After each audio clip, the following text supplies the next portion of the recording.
All right, folks, what is happening? Happy Sunday out there, everybody. Hopefully, everybody had a happy and safe 4th of July. We got a great show for you tonight. We're going to have some fun. Hopefully, John Bray will show up.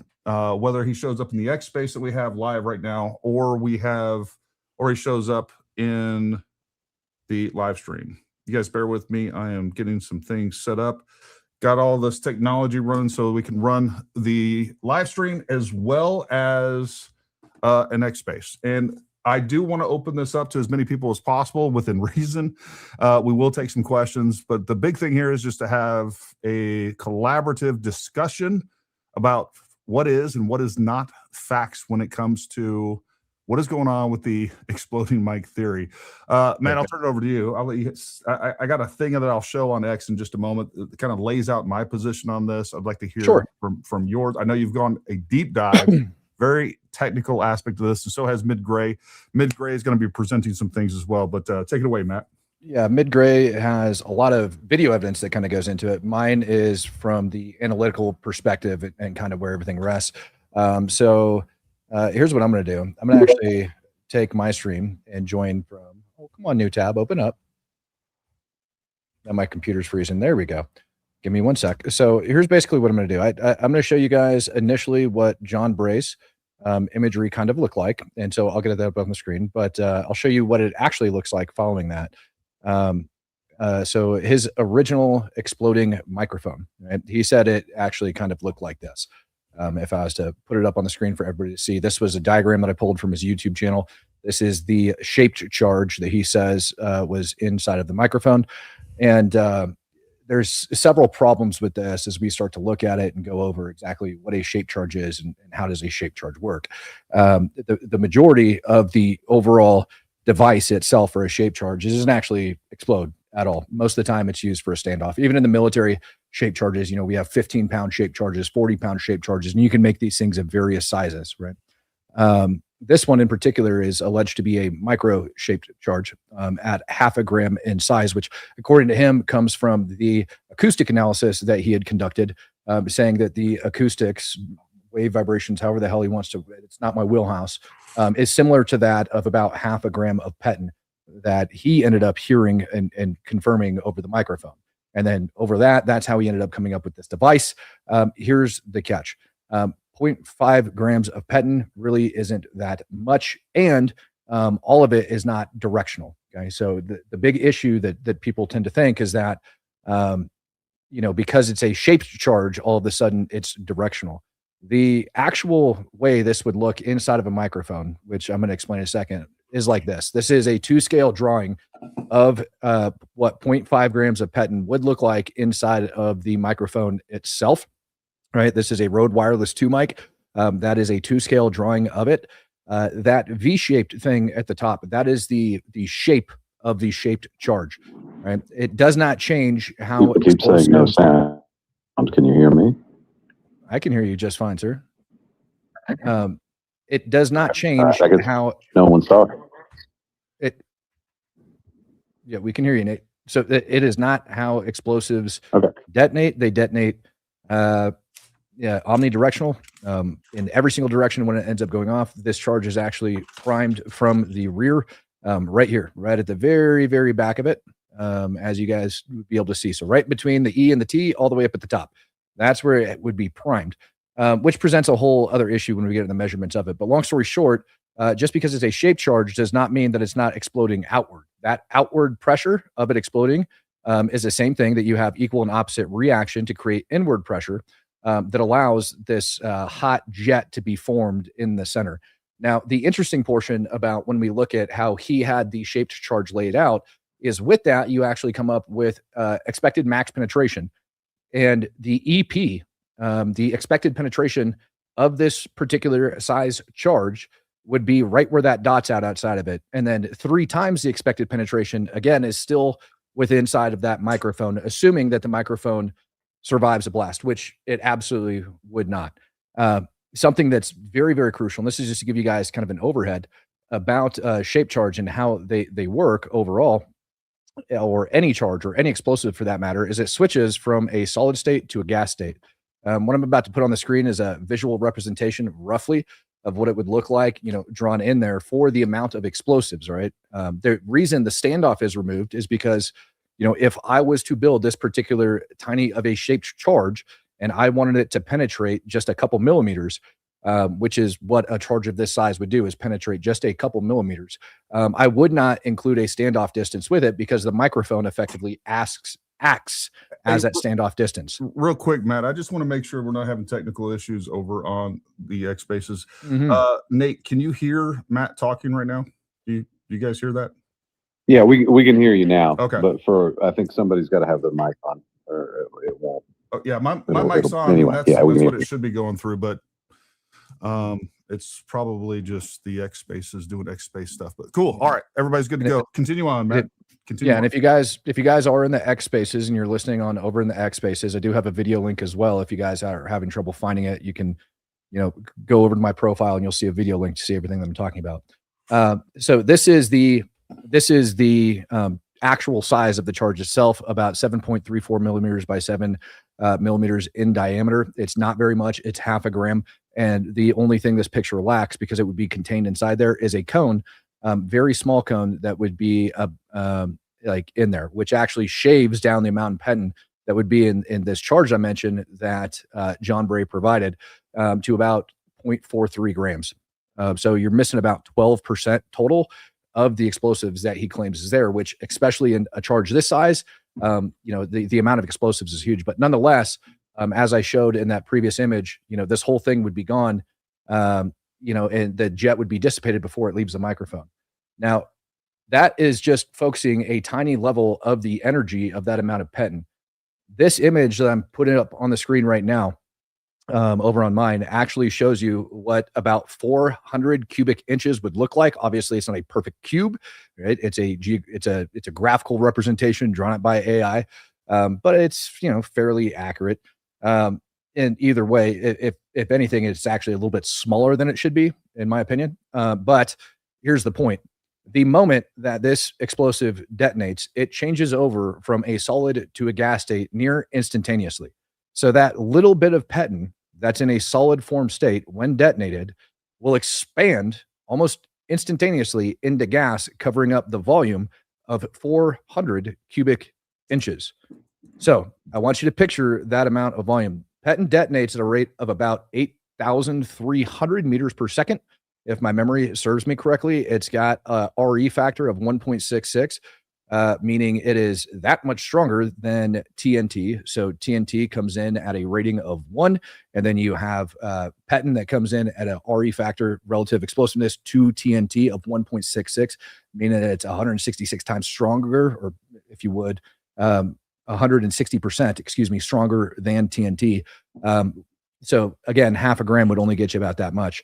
Now, the biggest example that we have to point to in history of penton being used against human beings in a very small form was the Israeli pager attack that took place over inside of Lebanon against Hezbollah. After the attack was conducted, following that attack, the Lebanese officials, along with Hezbollah officials, actually took some pagers that failed to detonate, because there was thousands of them that failed to detonate, deconstructed them, and discovered that each pager contained between 3 to 6 grams of penton. So that is anywhere between 3 to 6 times the amount of penton as John Bray is describing within, this image right here. And that's very important to understand. 6 to 12 times the amount was used. It's important to understand because that is also an above 99% survival rate that took place in that attack. You had over 3,000 people get wounded and 12 people die. So I'll say that again, 3,000 people were wounded with up to 12 times, between 6 to 12 times the amount of penton that he is alleging, and you had a 99% survival rate. It's actually higher than 99% survival rate in those attacks. I can get more technical with it if you'd like me to, but that is the crux of everything. That, number one, the entirety of the explosive is not directed in a solid beam. That's just not how it works. That's not at all how it works. Not even remotely close to how it works. You don't get to change physics. You don't get to change explosives. They are going to act in this particular way every single time, which is why the shape charge acts the way in which it does.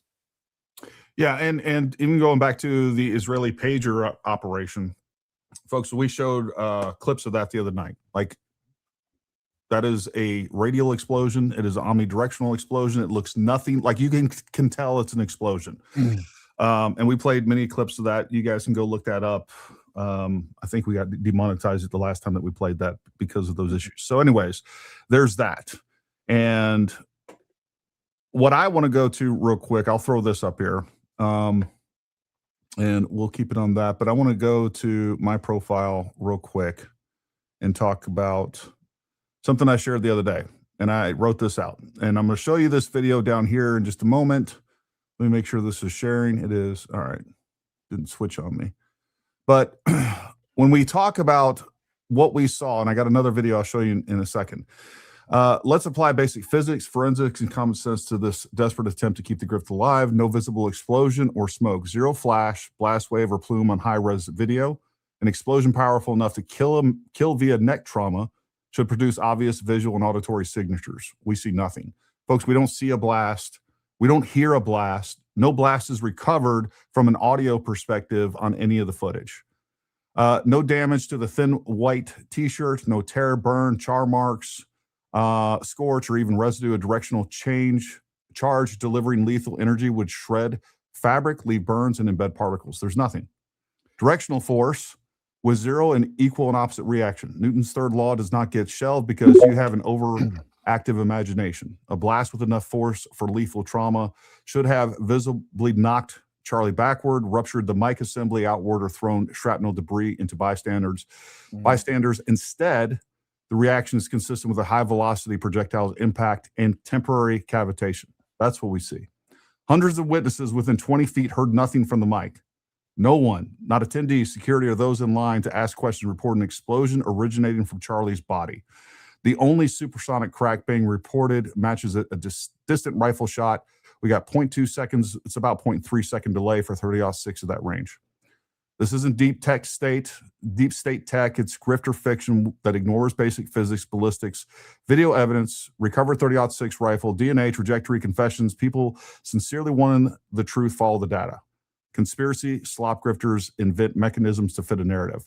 So this is a video that I'm getting ready to show you that Candace Owens played. And the intent here was how much Petin they need to use. What is essentially a shape charge. It's at least a directional charge that they put up on this bulletproof glass. And the people that put this wasn't it just a blasting cap they put on there? No, it's Petin. He talks about it. Okay. It's 20 grams of Petin to be exact. But they were trying to, well, I'll play it and let you see what's going on. Her point was that they end up saying, hey, this is equivalent to a 30-06. And they didn't make this because they were reacting to Charlie Kirk's situation or whatever else. This was her playing a video saying that Petin was most likely used. So let's play this and we'll see where it goes. Well, this is actually a shortened version of this. I have a longer one where she talks about it. But I would love to hear about the charge specifics, but if it's 20 grams of Petin, number one, that is what, like 40 times larger than what this guy's describing. I mean, it's ridiculous. Exactly. Yeah. And I'll get the longer video of that in just a second. I'll look for that. And I will note something else as well. Is that as big as you can make that, brother? And can you pause it on the frame before it detonates?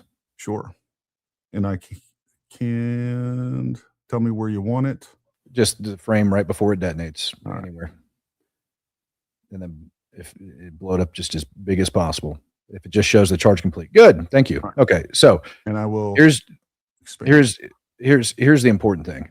Like as they're looking at it is number one, you can see where it is primed from the rear as it goes into the back, which we're going to address in a second. The other thing is like notice how quickly it ends up detonating and going out. When you're talking about half a gram, I want you to picture this. We're talking about half a gram and something that let me check my measurements here is 7.34 millimeters tall. You would have to essentially, and Nate and I actually sat down and drew this up on how it could potentially be done. But you would have to have a very, very precise initiation system that is set up on this mic in order to even make the charge function as designed of that size. So just to make it function as designed, you would have to have something very, very precise on the back. And I don't want to give a freaking, secrets away on how you would end up making this thing, but it would be extremely, extremely tiny, extremely, extremely precise. And you would still risk when it goes off, because PETN within itself, or PETN, PETN within itself, all right, you can take it away now. I suddenly found myself researching detonation cords. Oh, dear God, Candace. So PETN within itself is not as sensitive to heat, shock, and friction as most people would like to believe. Right? There's this thing out there that exists in explosives called a sensitivity test. PETN doesn't rate up on the highest scale. Let's see, Gary, you used to play with det cord quite a bit, right? Oh yeah. Det cord's got PETN inside, that white powder. Did you ever have any of that white powder fall out, loosen, et cetera, et cetera, et cetera? Every time you cut it, you'll get some. Looks like a little. Do you ever try to grind on it, step on it, anything like that? So if you actually take that powder, and that is purest, like in its purest form, PETN. If you take it, you grind it, you hammer on it, et cetera, it's got one of the lowest probabilities of like detonation going off from there. If you take it and you put it on a metal table and smack it really hard with a metal hammer, you might get it to go off. And I say all that because you're not just going to have PETN within that charge. You're actually going to have something in order to initiate the PETN. An electric wire within itself has a very low, if not damn near impossible probability of setting off that level of PETN with the amount of resistor. And I say that for a reason, because the wire would have to be so thin in order to set it off. The wire would have to be so thin that it would not generate very much heat or any of that, that you're going to need in order to set that off. So you need a much more sensitive explosive that's going to go on top of that in order to direct that blast and carry that propagation wave forward correctly before you reach the main charge itself that would eventually form into a jet that would last about 3.7 millimeters. So it's very important to understand that even when I, ended up putting that one graph up on the screen that shows, the size of this charge, this is just the PETN itself. On the back side, you would actually have to have something a little bit stronger and a little bit more sensitive than PETN that would be hooked up to a battery that would then cause that to go off. And that, again, ends up changing things just kind of like in totality as we look at it.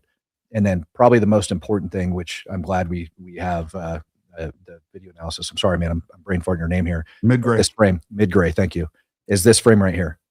This shows the first frame of impact, I believe, to be the first frame of impact out of the two original videos that he currently possesses with metadata and everything else.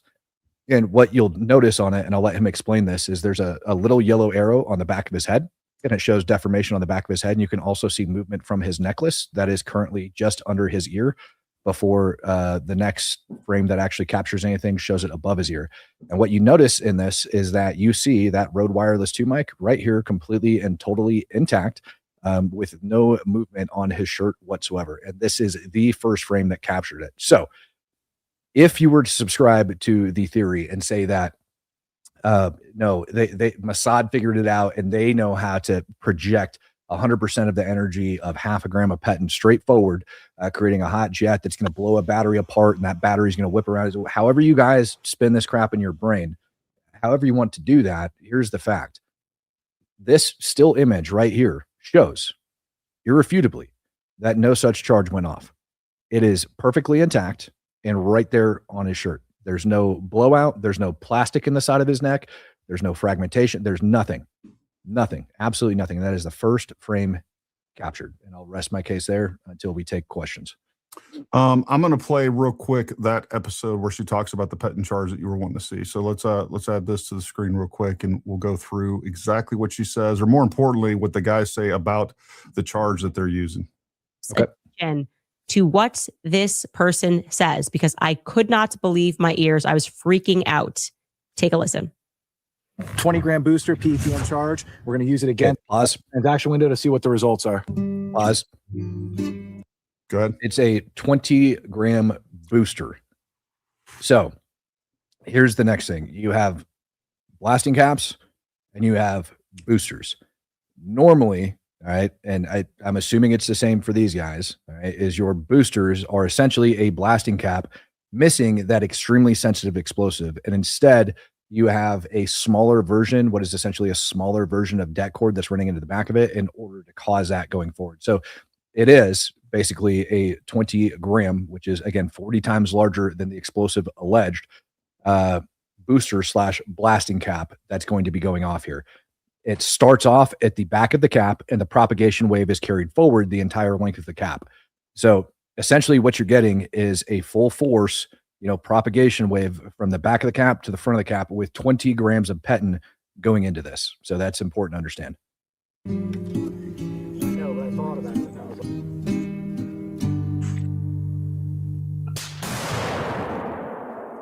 This is the first one that went the way I expected it to go. Yeah. I didn't expect a half pounder to make like a laser beam through the guy's head. Pause it again. The same as a gunshot. This is Pause it again, NIJ 4 rated please. glass. Yeah, from a 30-06. It's about the same foot diameter. Gary, you got to pause it and go back. You got to pause it and go back. You got to pause it, go back. I'm going back.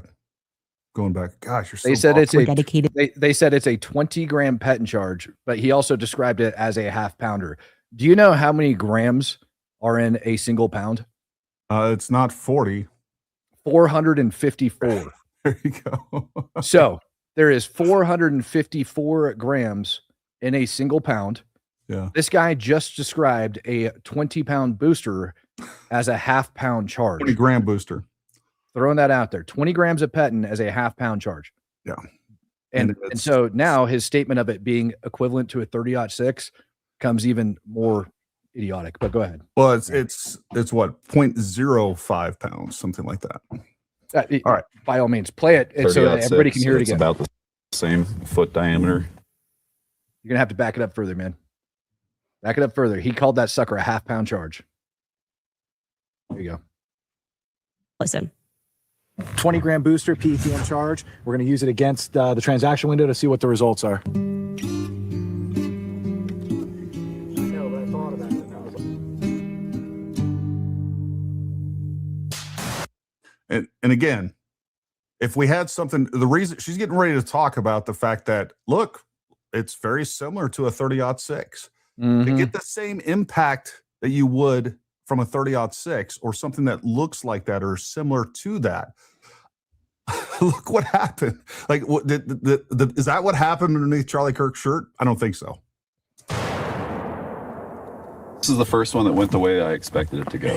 Yeah. I didn't expect a half pounder to make like a laser beam through the guy's head. It's about the same as a gunshot. This is NIJ 4 rated glass. Yeah, from a 30-06. It's about the same foot diameter. it's about the same as a gunshot from a 30-06. If you shot it against that bulletproof, you heard him correctly. I promise you. I mean, she literally just debunked herself.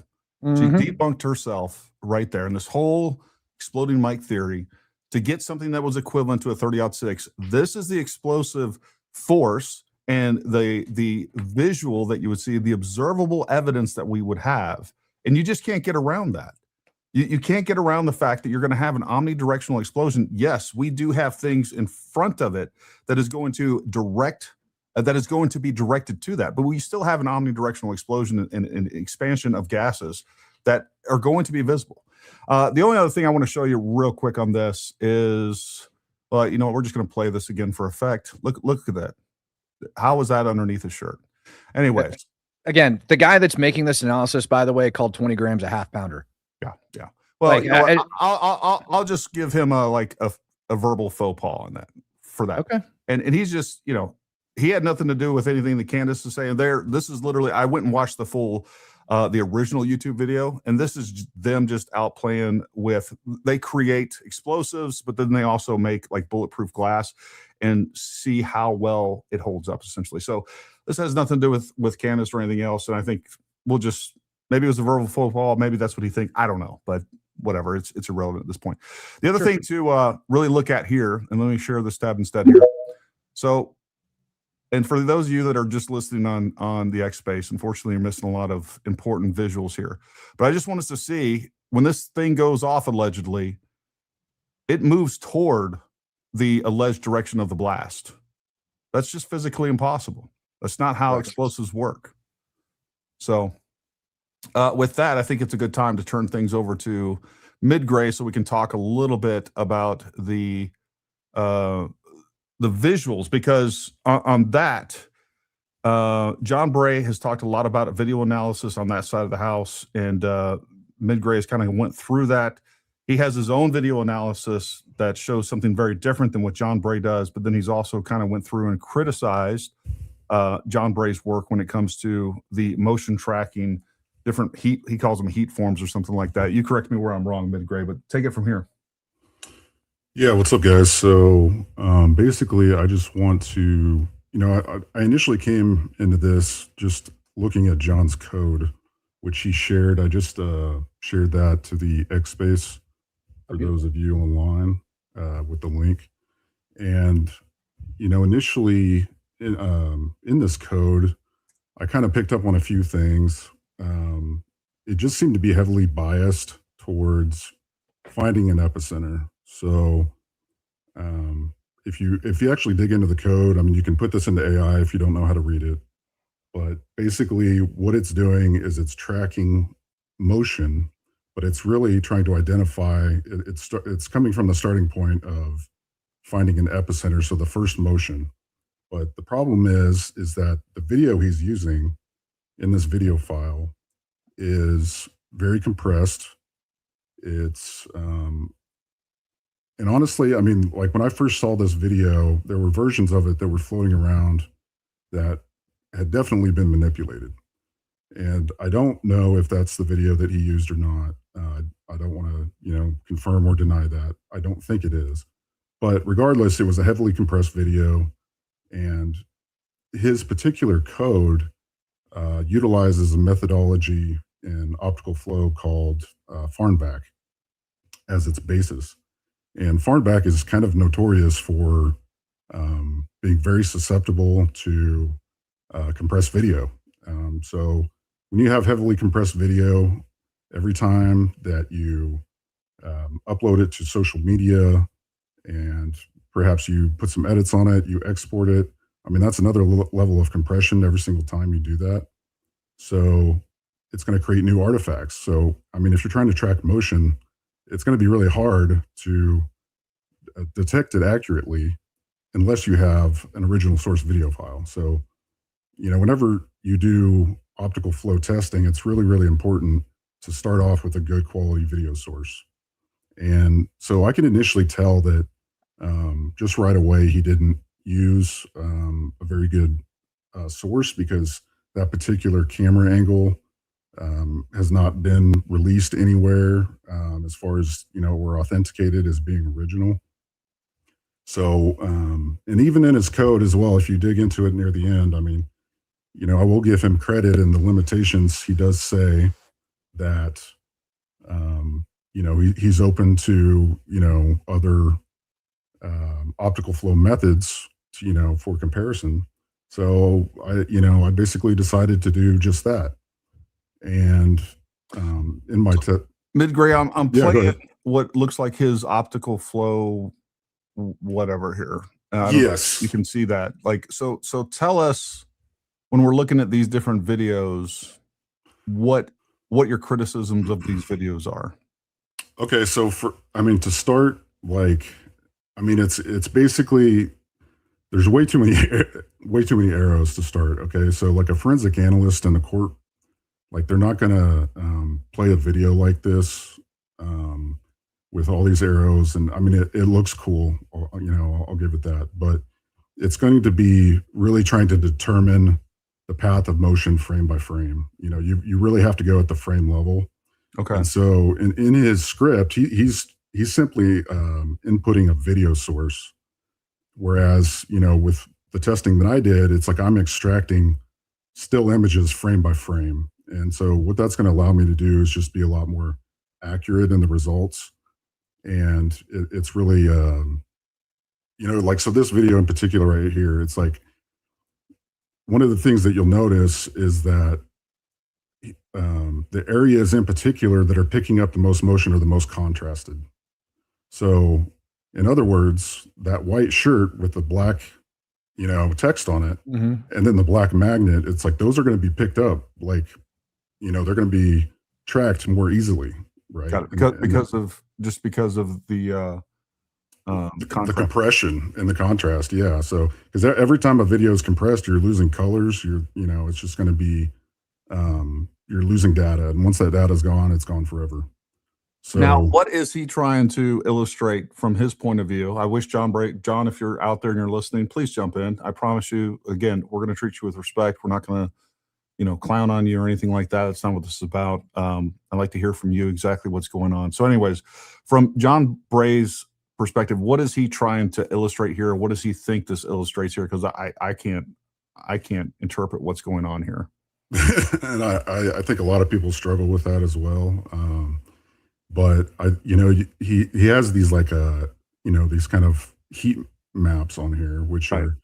are basically it's highlighting the most intense areas of motion. Okay. But this particular methodology, it's going to be way more susceptible to areas of contrast. So What is his conclusion based on this video analysis, that we have something that happens from his conclusion is that the epicenter begins in the sternum of his shirt, which just so happens to be exactly where the freedom text is, right? Okay. So what he's seeing from the get-go is the areas of the highest contrasted areas being picked up by the motion detector, right? And then he's immediate, and he even admitted, I linked the Trigger Smart link in the X space as well.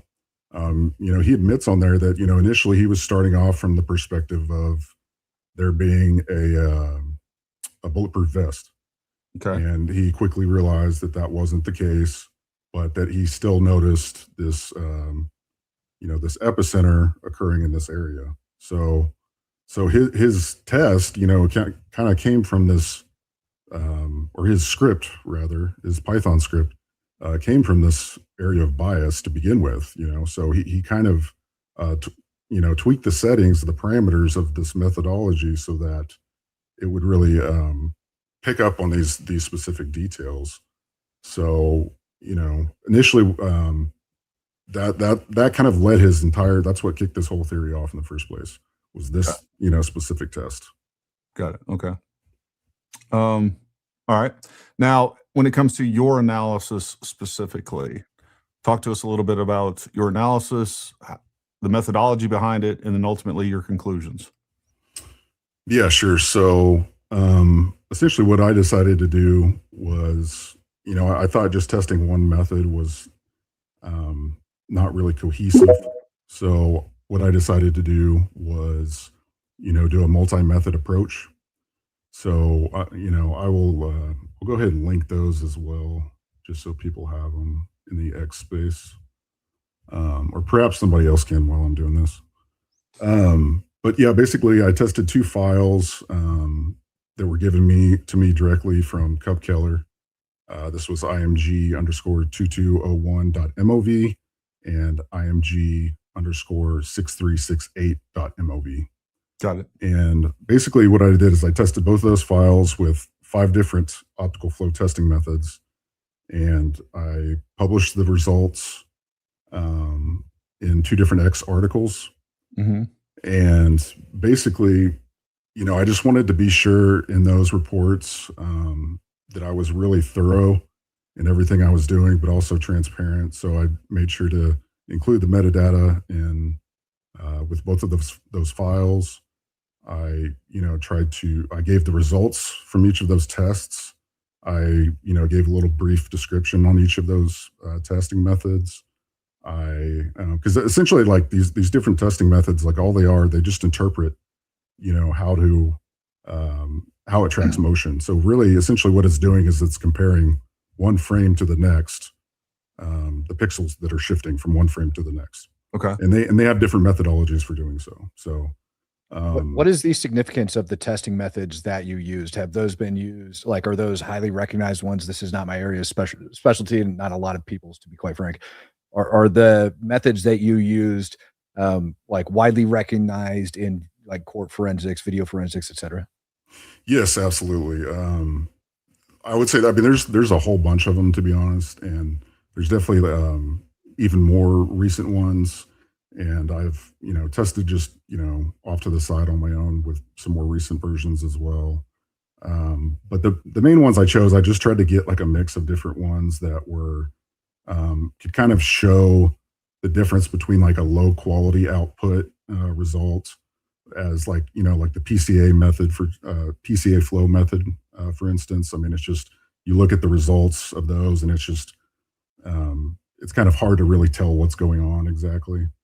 Yeah. So for instance, I'm on your profile right now. I'm going to play this video of the PCA results, which yeah, right. I mean, it's like, yeah, I'll be honest, that means jack shit to me. I'll be honest with you. So yeah, and so like right there, for instance, I've got the implementation down right below that. So someone who wants to recreate this test, I mean, they can do exactly what I did. They can use this implementation in the Python script. Like all these methodologies are open source, so that's all free. Like everything, anybody can do this. But yeah, basically what this one is just, the worst of the bunch. I mean, it's basically just, showing large displacements of motion, but it's really not one I would recommend, but I just wanted to, throw it in there for comparison's sake more than anything. Well, for the other nerds, and I want to try to keep this as high level as possible because I think we start getting. I just want everybody to be aware of your methodology, and then we'll try to get into this. But I just want to read your post. The question on everybody's mind was: Charlie Kirk killed with the exploding microphone with a shaped charge, or was he killed from a high velocity rifle round? With forensic investigation methods used by certified analysis in the courtroom, we can help answer that very question. Optical flow analysis is a computer vision technique used to detect and measure the apparent motions of objects, surfaces, and edges between consecutive frames in a video. Put simply, it tracks how pixels move from one frame to the next, creating a visual motion field that shows direction and speed of movement. Forensic analysts use optical flow to objectively quantify sudden high-energy motion in video evidence admitted through discovery. In this article, I'll be testing image 2201.mov, sourced with intact metadata, proving this file was recorded the moment of Charlie Kirk's assassination. With each testing method, I'll provide the results, the short summary. After the final test, I've concluded a combined optical flow analysis summary report with a clear interpretation and assessment of the findings. For each test, lossless PNG frames were extracted from the source video while preserving all original metadata parameters. OpenCV implementation is included for transparency. All Python scripts were checked through Grok expert mode to ensure no inherent bias. And then you have the sources recorded at 2:25:9:10 at 8:23:19 UTC. That is not Utah time for everybody out there. Video code HEVC and frame rate, that was 59.94. And did that come from an iPhone? Is that what that came from? Yeah, so that was Cub Keller's camera, his iPhone, and that one was recording in 60 frames per second. And that's wild because most people aren't recording in 60 frames per second. Yeah, so this is actually the only 60 frame per second video file that we have that we can authenticate out there. Yeah, I mean, I probably just inadvertently made Cub Keller a suspect just because I said that. Cub, I didn't mean to. They're like, he was in blood filming this 50 frames per second. He is definitely guilty of something. And just so everybody knows too, I mean, as far as frame rates go, because I know not everyone's super technical. I mean, basically what this means is like we're getting, essentially double the amount of frames opposed to every other camera that was recording that we have. So that's just like double the amount of motion that we can see. Got it. It's actually recorded, not lost in between frames. Exactly. All right. Is there anything else on that side of the house that you want me to pull up? Any other videos or technical? And I know you haven't even come near toward the end of what you want to explain, but I just wanted to see if there was anything else that you wanted me to show the viewers before we kind of moved on to your explanation of what your analysis means, your conclusions versus John Bray's analysis and conclusions. Yeah, no, I think that ultimately, like, I'd like to just kind of, I think it's, like I was trying to say earlier, like the report itself, like these articles, I really wanted to try to be as formally sound as I could. And, I understand that not everybody's going to read a 5-page report, but this is the kind of thing that a forensic analyst would do in the courtroom, if they were called in to be an expert witness. But I do realize that, it's important to show people visually, just kind of, how to interpret these files as well. And kind of, so I'd like to walk through one if we could. Let me see if I can screen share here. Sure.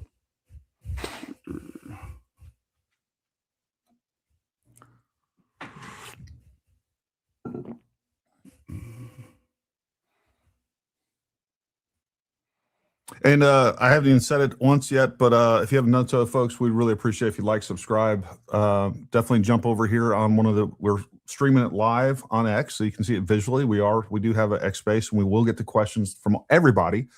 And then Matt's also streaming it as well. But I think a lot of the stuff is pretty visually important, so that you can see what's being illustrated here. So I don't know, you can keep both open, and we will try to get to as many questions and comments in all the different medias that we're streaming in right now. With that being said, make sure you go down in the description below, and make sure if you're not following Matt, go follow him. If you're not following me, go follow me. Midgray is a great follow as well on X, so make sure you go follow and support his work. I'll tell you, I've been hounding Midgray to come on here because he has such great technical analysis. But at the same time, he's like, hey man, I'm not ready yet. I'm not ready yet. I'm not ready yet. He was really going through and just prosecuting his own work, right, and criticizing his own work. So anyways, I appreciate the patience and the diligence that you've kind of put into this, Midgray. And I know tonight it should kind of confirm that Midgray is not me. Everybody on X keeps saying, I hate to disappoint y'all. Midgray is actually, like, first of all, Midgray is a freaking nerd. I'm not. We're all nerds in our own right. True. We're all nerds in our own right. When it comes to cool the audio visual stuff, like, I couldn't get 1/10 of the way through this presentation. So that is not my area of expertise. You want to talk about ballistics, we can talk about that all day long. Anyways. I don't think it'd be bad to actually start taking questions from some people that are in the audience at some point, because I'm looking over in, my post, and there's already a guy that's complaining, look, here's this report using, 1.5 grams in a shape charge that offers greater penetration through gelatin, which all of that is hilarious. I'm actually addressing that real quick. So I'm with you on that. We will try to get as many people in here as quickly as possible so they can kind of ask us critical questions. Folks, as long as you're respectful, you have issues with my stance on this, Matt's, or Midgray's analysis, feel free to hit us with it. Just stay civil and respectful, and we're going to get along just fine. Let's get through Midgray's kind of presentation on this, and then we'll just start taking questions right away. Go ahead, Midgray. All right. So basically, what I'm analyzing specifically here is the Cub Killer's video. So this is 60 frames per second at a variable frames per second. Okay. And first, I just want to show you the different frames. So we're only analyzing frames 506 through 510. Okay. And those are like the dual way frames. You can blow that up. Can you? There you go. Look at that. Okay. I like it right there. Perfect. Okay, cool. And I'll try to zoom in, here and there as well on things to try to help everybody. Sounds good. Okay, so first I just want to run through the sequence itself, just so you guys know what the actual source files. So basically, I took Cub's video, I exported lossless PNG files, and I created, basically still images to run these tests on. And so for instance, we start with 506, we've got 507. Okay, and you'll notice in 507, this is actually the first instance where we have some motion blur on the back of the shirt. Okay. So this is not the camera where we see that kind of like blowout on the back of a shirt.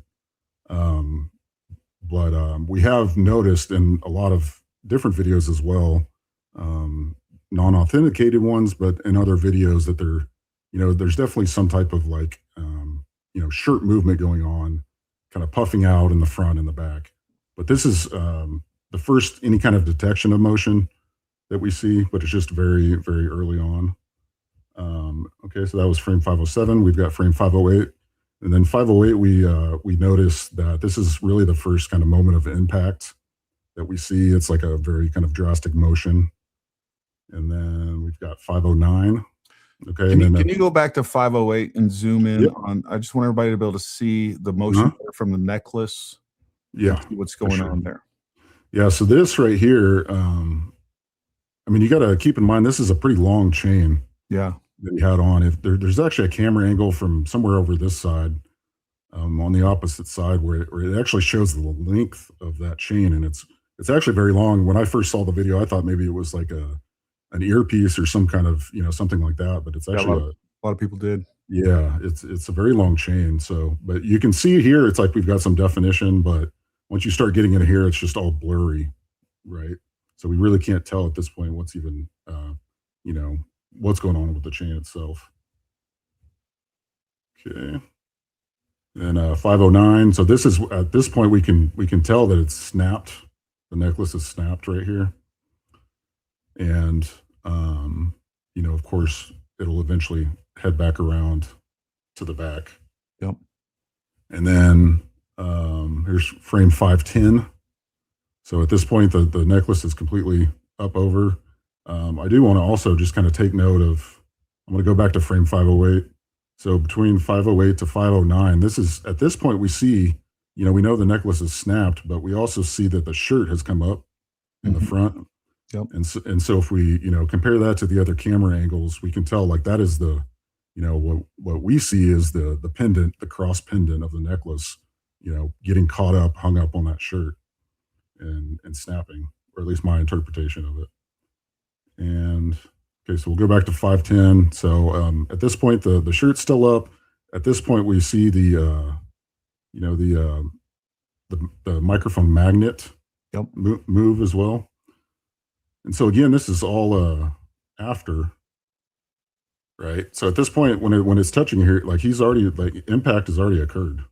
Well, and folks, this is 3/60ths of a second that this is taking place, right? Did I do the math right on that?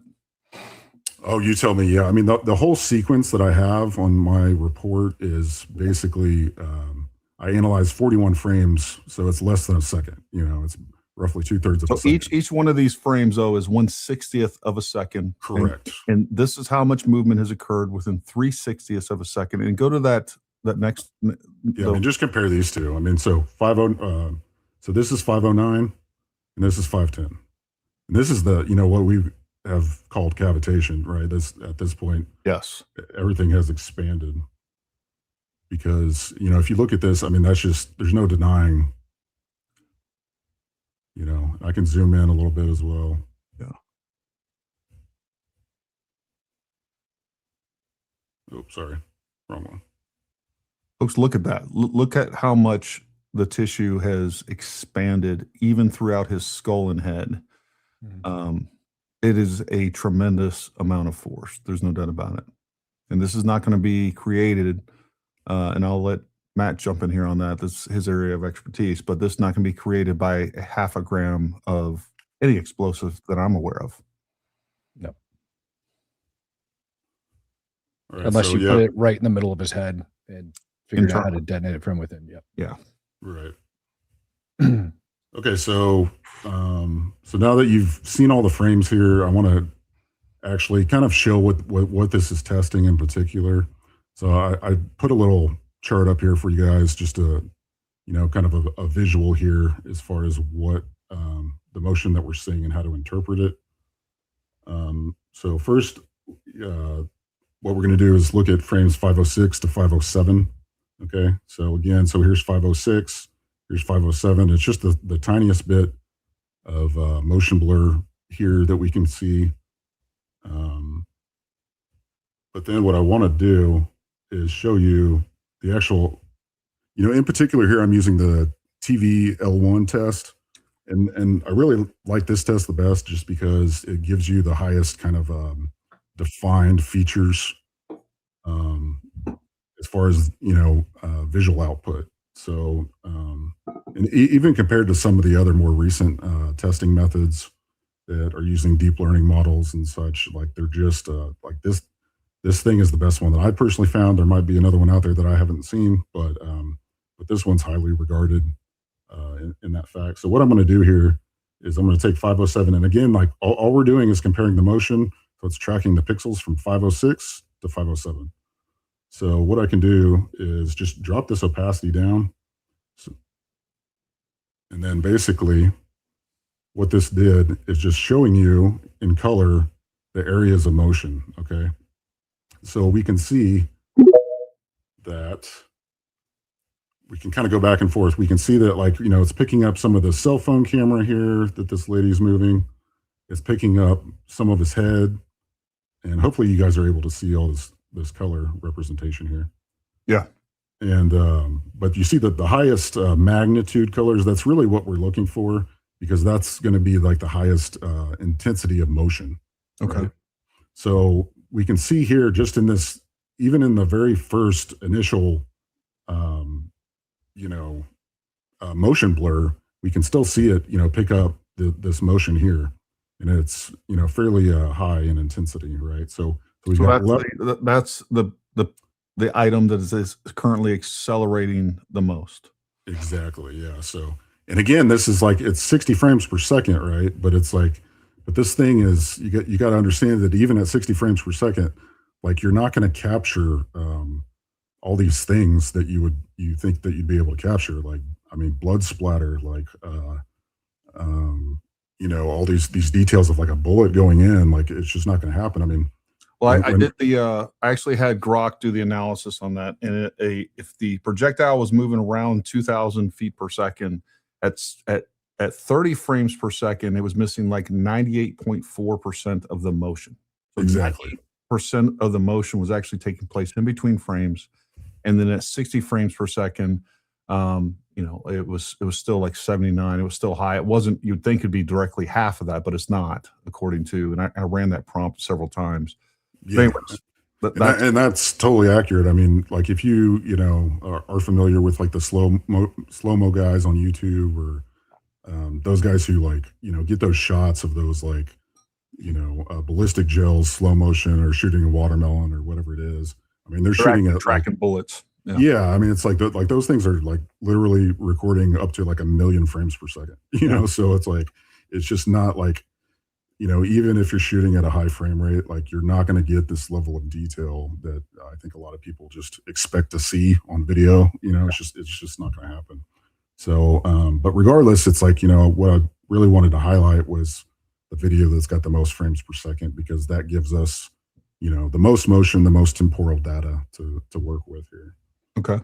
So right. Basically, your analysis on this is that we clearly see the first point of motion directly behind his shirt. Correct. Now, what do you think that is? And I know I'm probably asking you to speculate. My theory has been on this, that we actually have just like a Newton's cradle, right? We have the round hit the spine is accelerated rearward, and then the necklace that's hanging right about that spot is suddenly accelerated rearward, which then causes the front of the necklace to rapidly and violently lurch up, because, I mean, that's probably accelerated. I don't know. I don't know what the velocity bleed off is once it hits his neck, but we're probably talking, I don't know, somewhere at least 400 or 500 feet per second.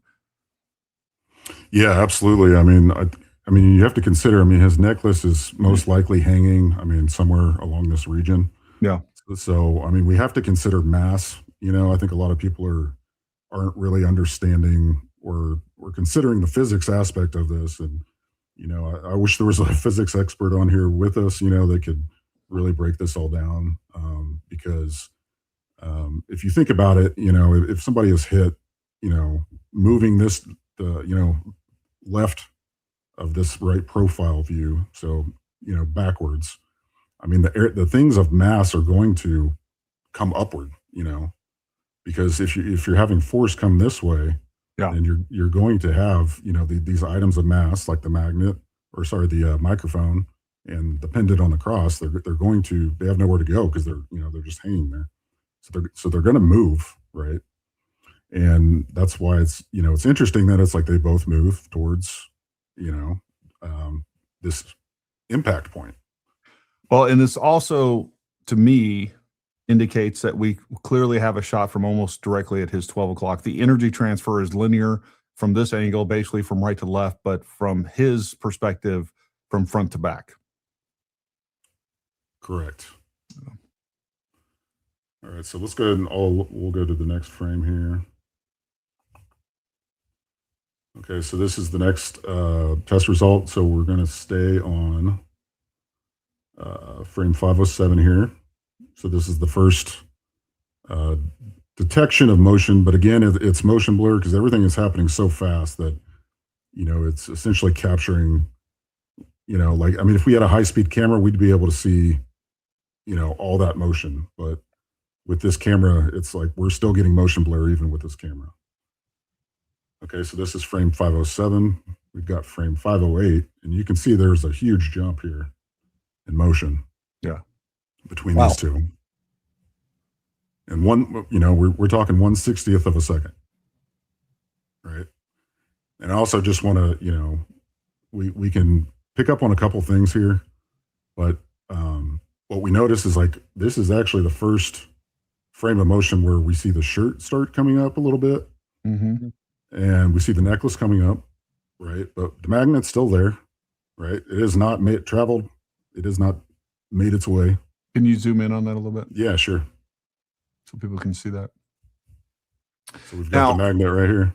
Now, theoretically, if we took from one frame to the next, if we saw how many inches that necklace moves in that 1/60th of a second, Yeah, so we could down here potentially get a velocity on the necklace itself, correct? I mean, we'd be guessing a little bit of how far that movement is. And I would actually say between this frame and the next frame, it would be better because that frame to the next one, because it shows the necklace below his ear, now the next one forward. Yeah. Because it looks like it moves about 9 inches above his ear. I mean, from that spot to where it moves, it's like probably around 9 inches in the 60th of a second. Mm-hmm. So I don't know. Somebody do the math on that real quick. And I know it's not perfect, but it gives us an idea how fast that necklace is actually moving. Go to the next frame real quick, just for giggles. So this is 507. This is 508. Yeah, go to 509. Yeah, hold on. I know I'm throwing off your presentation. Sorry. Yeah, it's all good. I did have it set up for the next You know test, what? but it's all good. All right. Yeah, you're throwing me off. Sorry. All right. You're good. All right. So, see, now you messed me up. All right. All right. Back to 30 miles, almost 31 miles an hour is the answer to that, by the way. Okay. Is that right? Okay. Wow. All right. So we're comparing 507. All right. So 507, 508. And again, another thing I think that, people are kind of missing out on, I mean, this is like pretty crazy. I don't know if people can see this, but like, I mean, this spine is like, is like, can you guys see that definition right there? Mm-hmm. Never seen that before. Yeah. I mean, you can tell his spine is, Completely deformed outward. Yes. It's been struck. Yes. Yeah. So again, all right, we have evidence that The same thing, that same bulge also, once you travel up his hairline, actually rests the same area as the C2. Yep. And Matt, your conclusion is almost with no amount of explosive you could put in there, whether it was 0.5 or even 5 grams of, I don't know about 5 grams, but you could fit up to 13 in there. But So, I mean, but you would see it at this point. That mic would be completely and totally Sure. gone. Again, you're talking instantaneous change. And at this point, we're assuming that there has been some kinetic energy transfer into his body. If you picture the kinetic energy transfer into the body, I want you to picture what's taking place or what would have taken place with the gas expansion, et cetera, inside of that microphone. It would not exist at this point in time. There would be a microphone sized hole in his shirt, just from the outward pressure, expanding, coming off that blast. So and we would see a clear gas expansion heat. doesn't matter if it's, All the things I mean, that we saw in the video that Candace Owens was showing. again, it half a gram would expand to 400 cubic inches in gas Gotcha. at, by the way, over 4,000 degrees that it detonates at. Yeah, that's crazy. So I also just like, I'm kind of noticing something here that I just want to draw attention to as well. Like, one of the reasons why I really just wanted to be sure, on this analysis before I presented it was that, there were just some things that I saw in the video that, normally, as someone who's analyzing video at, such a forensic detail, like, that I saw that kind of troubled me was just like artifacting, for instance, like, I don't know if you guys can see this, but just like there's kind of even some blockiness going on here Sure. with some of this. And it's like really what this is showing is like, even at like here's one in particular, like, I don't know if you can make out this block here. Yeah. But it's like, I mean, like even here, I mean, it's artifacting because it's just such quick motion. Like, it's just like the camera is not able to, process as the original video. Correct. It's like, right, exactly, as the original video. So every time you compress this video, even one level of compression, it's going to destroy, and create new artifacts, And about how many times was his video compressed that he used? Were you able to tell that? I can't tell but I can at least tell you that it's a minimum a third generation file. So like, whoever had the original uploaded it somewhere, he downloaded it, he put it into, his Python script, and then exported that file and then uploaded it. Right. So it's like every time you're doing that, it's like a level of compression. So you're talking about John Bray's video. Correct. Yeah. Got it. Okay. Yeah. And the problem with that is that every time you do that, every time you're creating new artifacts, it's like, it's making it harder for the motion tracker to work properly. So, and when you're doing that, not only is it removing details, but it's adding details that wouldn't be there to begin with. Correct. And also another thing I noticed was, on that video was that it was actually upscaled as well. Okay. So it was like 21 or 1622 p like video file. So it was kind of a weird resolution, and it was upscaled as well. So doing that creates its own artifacts as well. And that's something that I know that I had mentioned in the authentic analysis of the Blake Bednar's video, the UVU video, where he had upscaled it, and the actual file itself is actually much higher quality, because every time you upscale a video, it's just adding new artifacts to something that's not there in the first place. So yeah, but I ran the metadata through on each of these files through 3 different tools, Media Info, XF Tools, and FF Probe, and everything came back legit. So, but the more I realized just how quick this motion was occurring, the fact it was shooting in a variable frame rate just can create this artifacting when things are moving so fast. Sure. So, all right, so we're on frame 508 here. And now what you'll notice on this one in particular is, again, this was a big jump from 507. So we got 507, 508. So now I will drop the opacity down on this, and you can see a lot more data, right? So if I zoom in here, so, really what we're trying to look for is, again, brighter colors, stronger motion, right? So if we look here, the brightest motion that we see is this cyan leading edge on the back of his hairline. And it kind of, goes all the way down.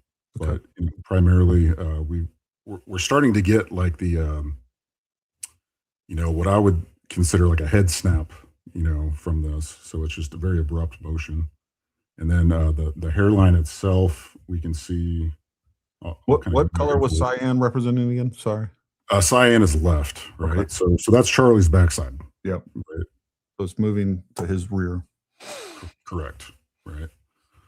And this is what, ultimately led me to deduce that, something hit him from the front, right? Because of just, such a strong motion, right? Like even, I know, John Bray had a criticism that, how can you tell there's, he's getting hit from the left side if we don't have any left side pixels,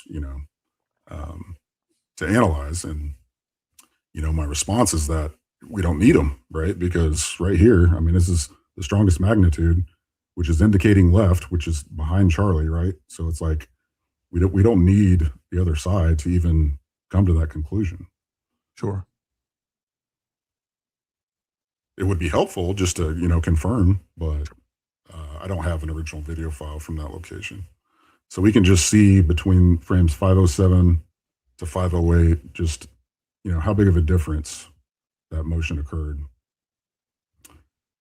So again, his, his hairline ended here at 507, and then it would come all the way back to here on frame 508. And that's all within 1/60th of a second. Got it. All right.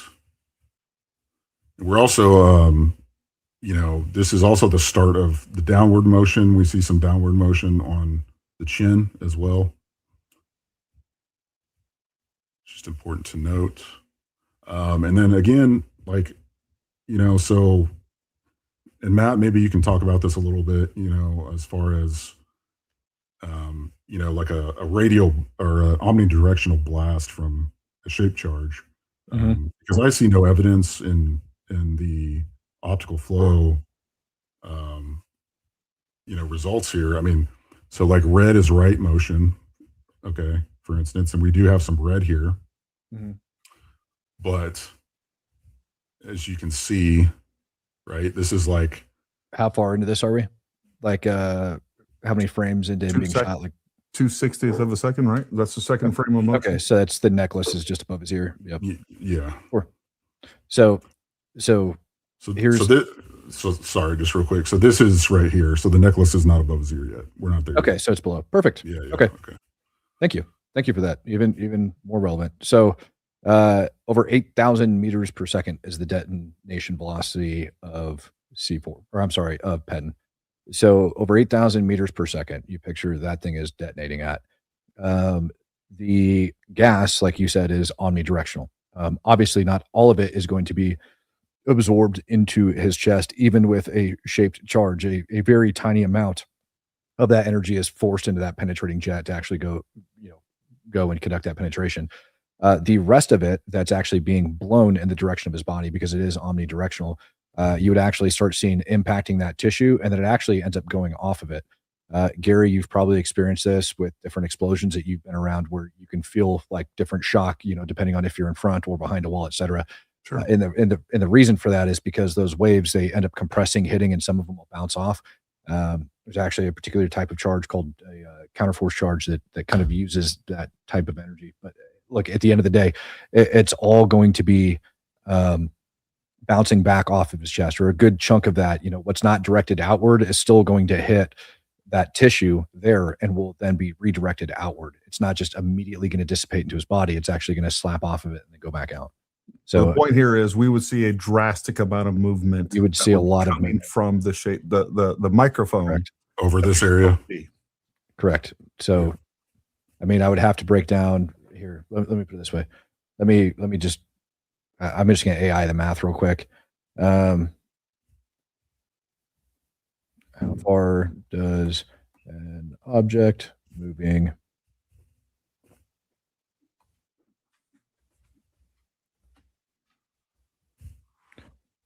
meters per second travel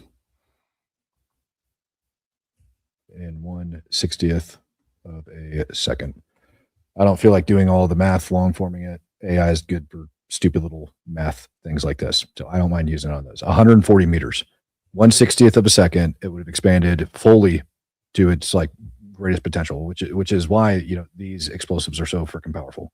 Well, and it would also put into 140 motion meters. everything around it as well, like his shirt and his shirt, his hair, his everything. I mean, it would expand again. It would have expanded out to the maximum width at that point, which would have been just shy of 400 cubic inches. So in that 1 second, all of that gas would have expanded to within about 400 cubic inches, minus what's being directed into a jet, which is not very much. Yeah, one thing I wanted to mention as well, while we're on this frame, is actually here. You know what? Let me Let me go back to this real quick.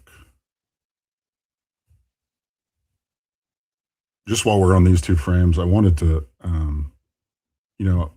because people describe this as like a shock wave, for instance, Mhm. and I just thought that it was, because we go from frame, 507, which the necklace looks normal, or sorry, the neck Mhm. looks normal here. We go to 508, and we start to see that tightening. So those two frames in particular, there's a large tightening, I would say, on this side of the neck, and then we go to, expansion, right? But I think that, and maybe you guys can get into the ballistics of this as far as this frame. Yeah, this is wild. I mean, this like really just tripped me out the first time I saw it, because this is from. So this was a screenshot straight from Candace Owens' podcast, number 311, or maybe it was March 11th. I think it was 311. But anyway, it was in March. But so I took a screenshot. I've got a 5K monitor. Took a screenshot. And then I just added a levels adjustment here, just so you could kind of see a little more definition. But one thing you'll notice on this is, at this point we see that that popping up, on that side of the shirt with some like a little bit of motion blur. But Yeah. I mean, just look at that. I mean, expansion on that side, of his neck. I mean, I thought that was pretty wild. Which is pretty indicative of where the round allegedly hit him. Right. Yeah. And keep in mind too, this is before the necklace snaps as well. So this has happened before the necklace has even, popped up over the ear.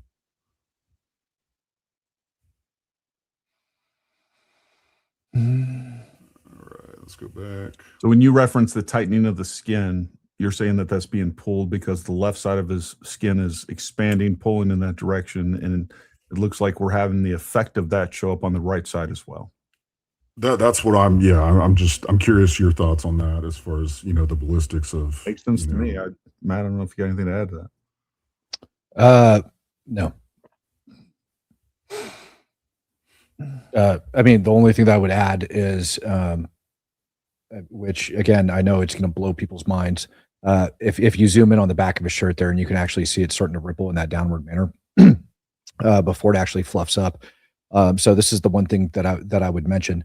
The projectile flying into his neck at that velocity, which again, we actually discussed how we're going to be able to calculate what the actual impact velocity was of that particular projectile. But with that, you have pressurized air that projectile is pushing and moving out of the way as it goes, as it slices through the air. With that being said, when it ends up impacting its intended target, or any target for that matter, that air is still being moved and pushed out of the way as that projectile goes in, which would then wrap around his neck, which is pressurized air. That pressurized air right there, that image, that actually captures those wrinkles as showing downward pressure, not upward pressure. You can see how his shirt's tight down below, and you can see how it's got those three distinct wrinkles with like the top as well. That's that downward pressure of that air beginning to push down on the top of that shirt and up underneath it. As you can already see, his spine has been deformed by the impact of the projectile, and or by the compression of fluids and tissues inside of his body that are beginning to impact it. So all of that's actually very important, because I know one of the big things that everybody looks at is his shirt puffing out, going, how did this happen? And it's, in my opinion, it is a combination of the air being fluttered up underneath his shirt, and in addition to the expansion of his body mass.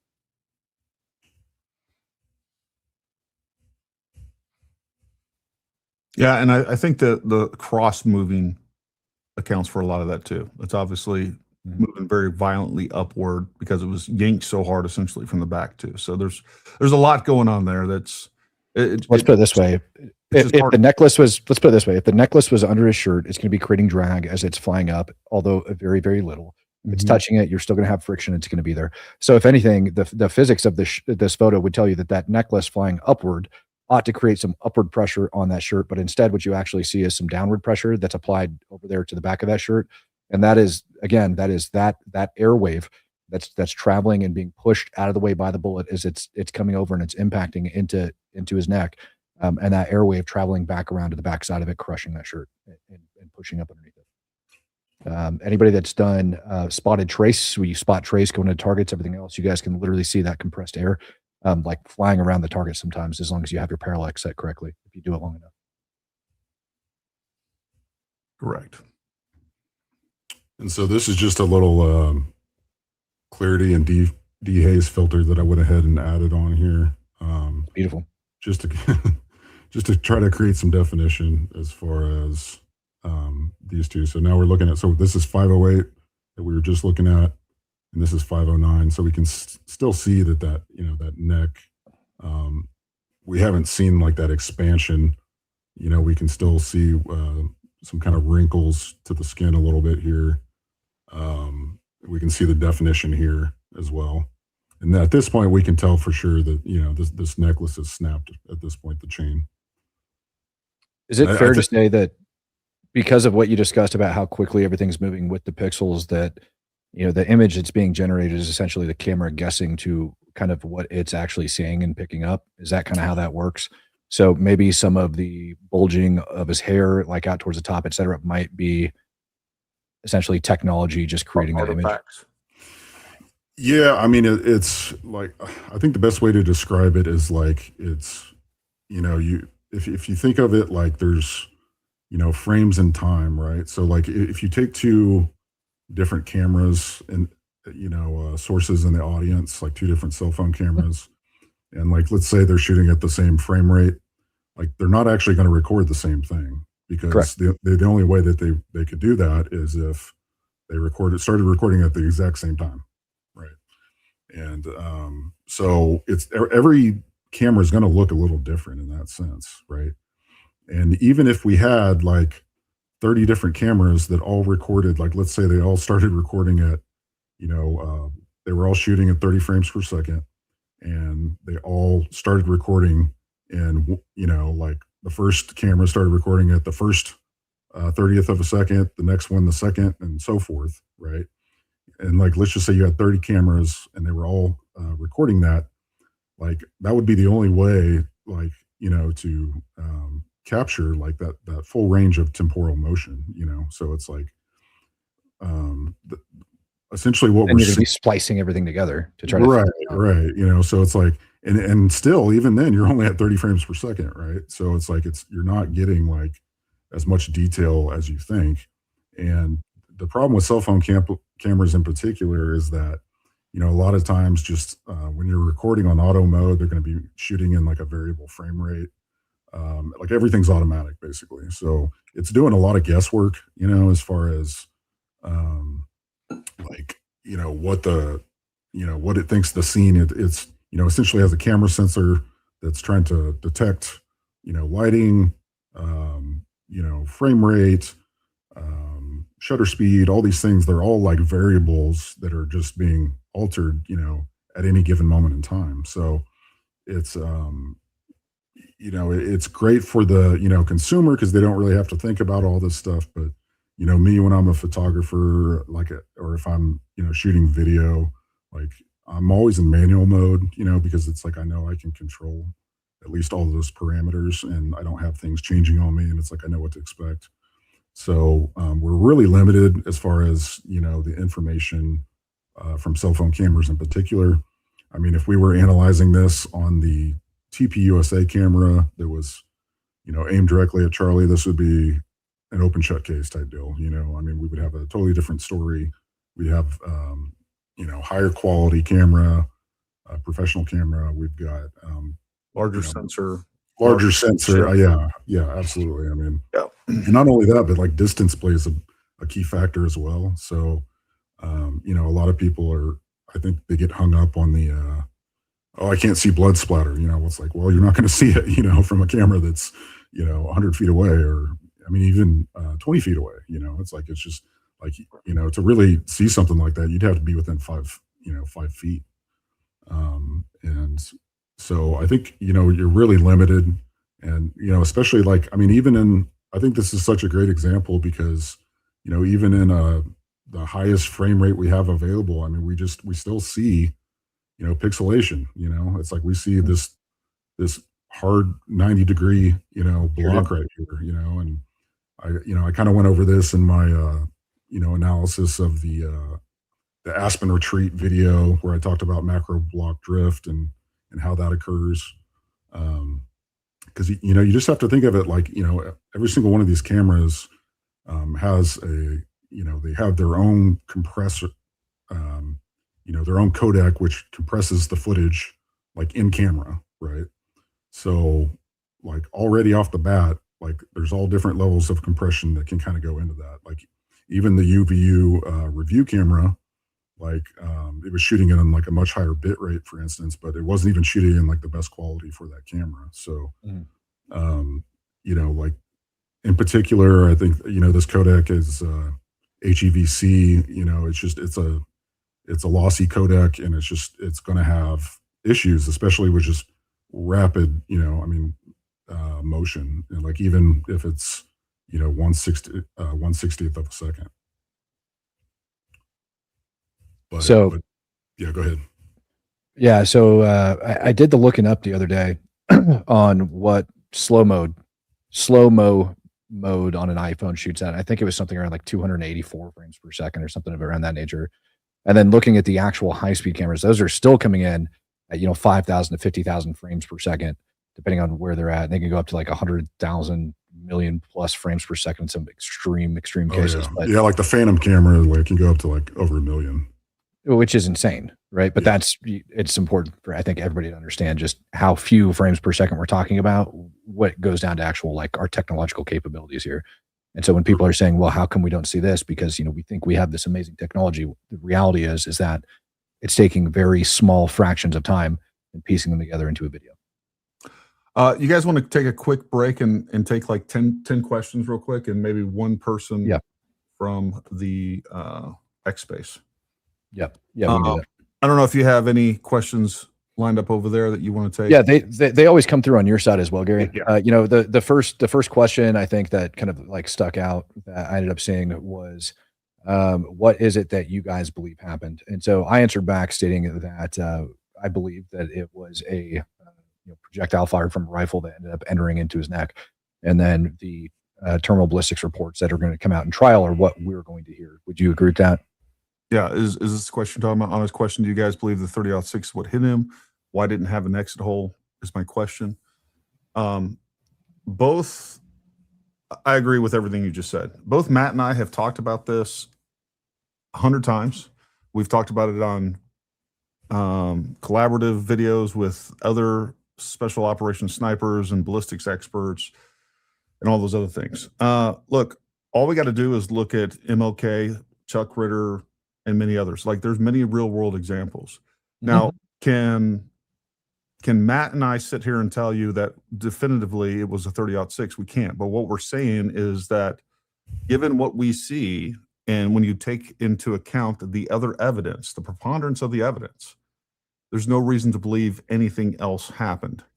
I mean, that's really what it comes down to. But we have some real world examples. It's not like this is super unique. And as a matter of fact, yeah, when going into this, I thought a 30-06 not exiting was odd, and it's still an anomaly to some extent. But that doesn't mean it doesn't happen. And then what I did was I actually did the research on it. Like Matt and I don't sit around and just study terminal ballistics of 30-06. It's not what we do.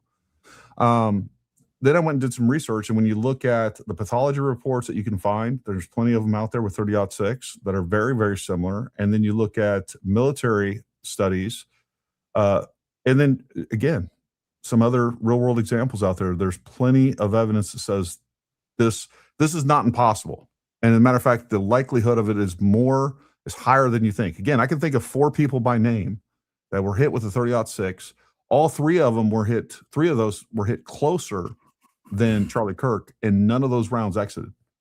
So this is also, and he'll correct me if I'm wrong, what I just put up on my screen. This is I believe it was a 300 blackout that Nate Vance, who's co-hosting the space over there, actually sent to me the other day that he ended up pulling out of an animal. And you guys can see it's a full metal jacket projectile, but the important thing to note is that it's been flattened, and this was shot into live tissue. And it's been flattened. You guys can see where the nose has been flattened and how the projectile itself is actually bent. And it has far less energy, and Nate, correct me if I'm wrong here, but it has far less energy than that of the theoretical 30-06 that we're talking about. Probably most likely ended up shooting him. But you get this bent projectile, and as that's bending, you got to understand the force upon impact that takes, not to mention all of the other tissues, everything else that's flying through. And then as that happens, it begins to tumble. The angle of entry going into that particular individual and how that individual's body is oriented creates another angle, which immediately upon impact of that projectile actually starts a yawing motion of that projectile. So it's not a laser beam that's shooting in. Basic physics still apply, regardless of the type of projectile that it is. And 30-06 rounds are notorious for having flat noses. So you picture, the tip, it albeit as fast as it's traveling, the tip of that, impacting some sort of skin.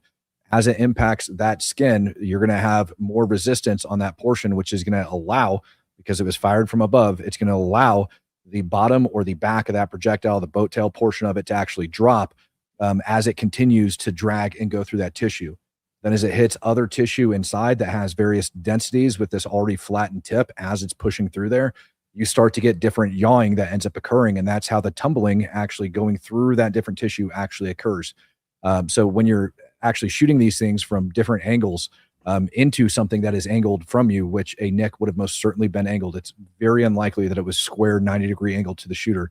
You're going to get tumbling and you're going to get yaw. And that explains a lot of the energy jump, because now it's not just the tip that is pushing straight into these, ballistics gel blocks, which everybody likes to quote. It's not just the tip that's pushing directly into those. You actually have the full edge of that projectile, the full length that's dissipating that energy throughout the body, which is why, as that energy is bleeding off. And I think that's something that's important for people to understand when it goes down to terminal ballistics.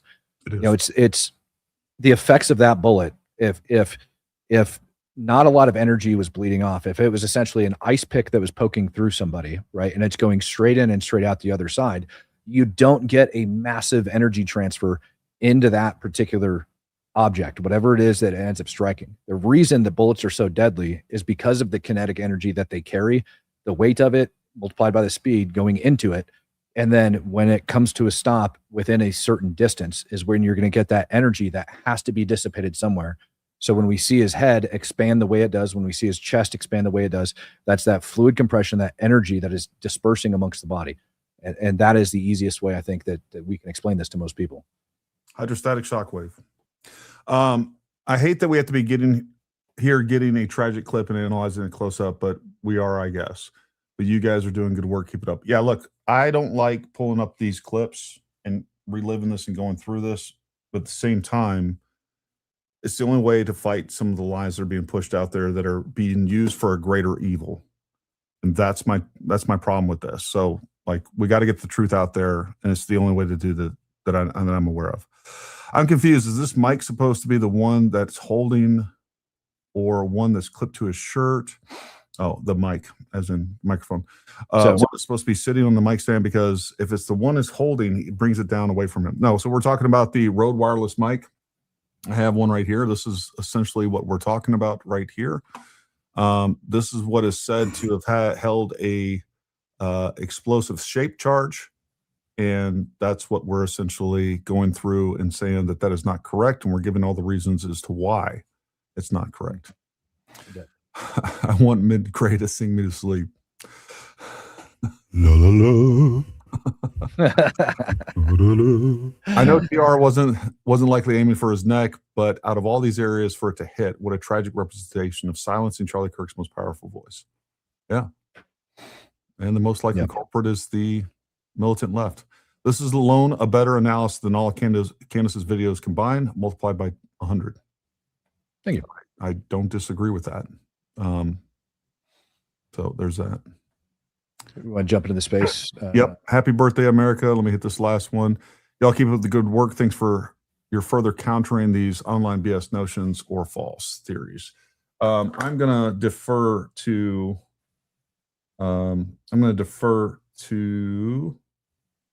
Actually, I see John. John, go ahead, buddy. I see your hand up in the space. Send it. Hey Gary, can you hear me? I can, John. Coming in loud and clear. Hey buddy. Hey, I'm so happy to talk to you. I've been trying to talk to you since end of September. Awesome. Here I am. But Let's do it. I did get to speak to you a little bit on tree the other night, but so many people was cutting in. I didn't ever get to tell you what I want to talk to you about. But anyway, start what I want to tell you. I agree with you. I think that Tyler Robinson did go on the Losa Center and kill Charlie Kirk. Okay. But I don't think he done it with the I'm about out of breath. I just come in because I took my computer with me. Take But a breath. anyway, I don't think that he took the miles of 98 30-06 on the roof. I think Okay. that he had a different gun in his backpack, and I have about 4 reasons that leads me to believe that. Give me First of reasons. all- Rapid fire. Okay, he showed his face 3 times on the campus that morning at 8:29. He went back about 10:15 or 10:20. He went back at 12:02 on the way up the north end of Low Center. That time he was on the way to kill Charlie. Okay, so that's 3 times he showed his face with nothing but a hat and sunglasses. Okay, and then the next reason is the neighborhood he had been working all morning, driving and walking by. When it come time to go kill Charlie, he took a whole different path. So I think he was working that neighborhood that morning. He'd already put the gun in the woods well ahead of the event. Okay, then he has 2 backpacks, a blue backpack and a black backpack. I think he already has pre-packed in the car with the foldable, maybe an AR-15 or something in it. Okay. Okay, and then he has a change of clothes that he puts in that backpack. So there's some reason why he took the shorts and the maroon shirt with him after he changed clothes. I think that if he planned on taking that, if he had actually shot Charlie Kirk with the Mauser 98 30-06, why did he take the change of clothes? Because clearly he couldn't have took that gun out of the woods. Well, let me ask you this. Why did they find a 30 caliber family round in his neck? Now, what I will grant you is that you can obviously get a 30 caliber AR, whether it's 300 black. There's plenty of them out there. But why would they do that? So I don't know if you feel like there is Utah State, if they're involved, and then ultimately the ATF, who's doing the ballistics examination and analysis. Like, how do you reconcile those things? Well, I mean, I don't know if the AR he took, I'm not saying it's a 5.56 Sure. or 223, 5.56. It could have been chambered with maybe a 30 caliber. Well, look, bullet, I'll give you this. If they found out that it was a rifle that was, for instance, 300 black, I mean, some of these things would be easier to reconcile. I think there's some good reasons as to why that he changed his clothes. I mean, for one of the things that he wanted to change his clothes was to not look like the shooter.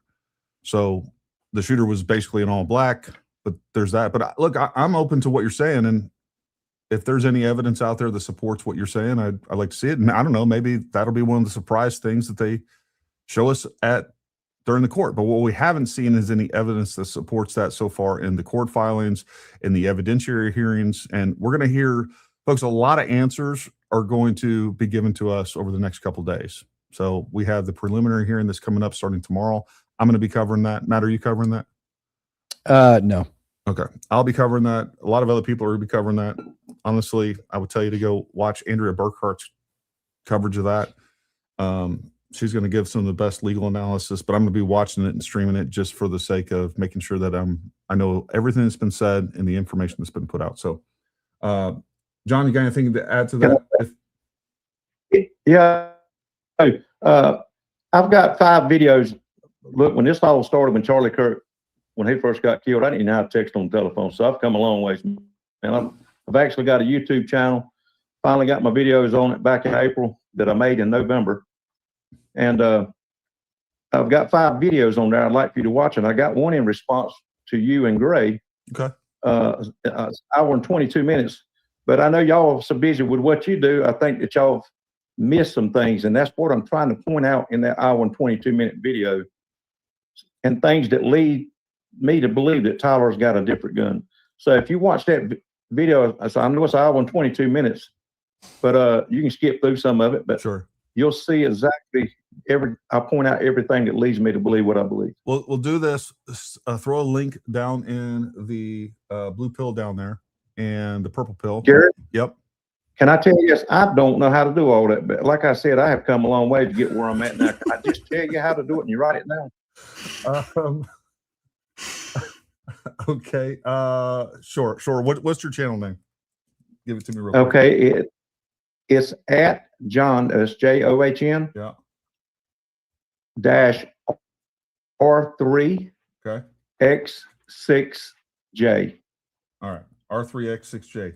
But I got 5 videos on there. Yeah, I got 5 videos from 3 minutes and 45 seconds all the way up to 1 hour and 22 minutes. All right. Sounds good. Thank you, John. And while we're plugging things, everybody go follow John. Give him a follow. Help him out. While we're plugging things, Tuesday, folks, Tuesday at 8 p.m. Eastern time, we are going to have Andrew Wilson on the show as well. So make sure you come join us 8 p.m. Eastern time. We're going to be going through the facts of the case, but I think you'll really enjoy that. Ian Carroll. Oh no, I gotta do it because he's such a moron. He just commented a minute ago saying that he's shooting at a downward angle. Hold on, let me read it exactly. Sure. Said Matt, you realize that the Losi Center roof was above Charlie, right? You realize that a bullet would have had to come in at a downward angle, right? What's wrong with a bullet coming from the front at a downward angle and striking the C2, Matt? Think really hard.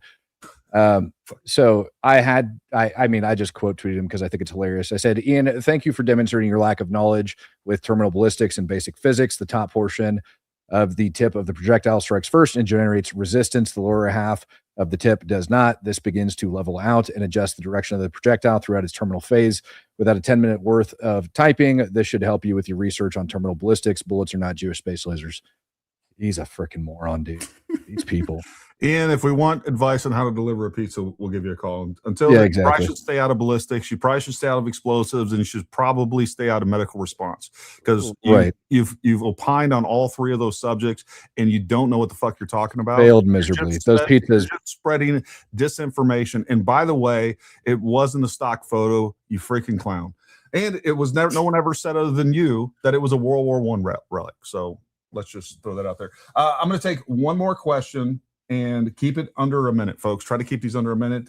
Sean I can only see you got your hand up. Send it. It's not really a question, Gary. Okay. What's up, Nate? Too. So I have a degree in filmmaking.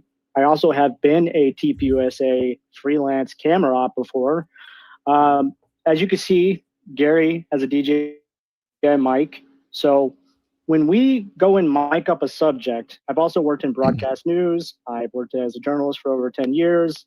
So I have a deep background in filmmaking, video, and audio engineering. When you go to mic up a subject, the person responsible for that miking up Charlie Kirk, and I know that individual, the first thing we do when we mic up an individual is we check the signal. We make sure that we're getting audio in to our camera if that's what we're recording on. Now, it could be an external device or it could be just inside the internal camera. Just in this case of TPUSA, it's usually going to be internal.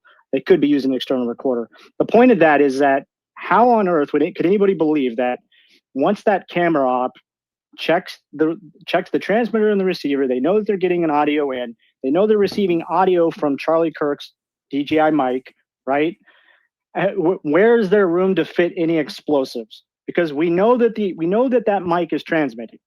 The camera op knows that. There's no reason for that mic to be pinned on his t-shirt at all if it's still transmitting. If it wasn't transmitting an audio signal, they would go up to Charlie and say, hey, I'm not getting a signal from this microphone. I need to check it.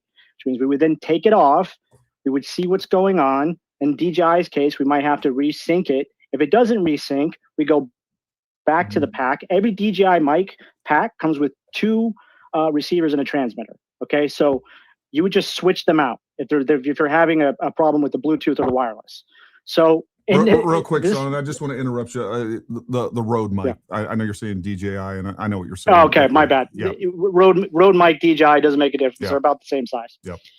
So either way, Rode or DJI, Sennheiser, pick one. It doesn't make a difference. Even the old school Sennheiser that we use in broadcast news doesn't make a difference. It's transmitting an audio signal.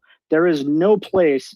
There's just not room inside that pack, I would assume. And I'm not a explosives expert here, but I have to assume from the guys here that are, there's absolutely no room to put any type of explosive inside of a pack that I can physically get a audio signal in and check that signal and go, okay, Charlie, boom, you're transmitting. I got you. Time to go. And that's how that all works.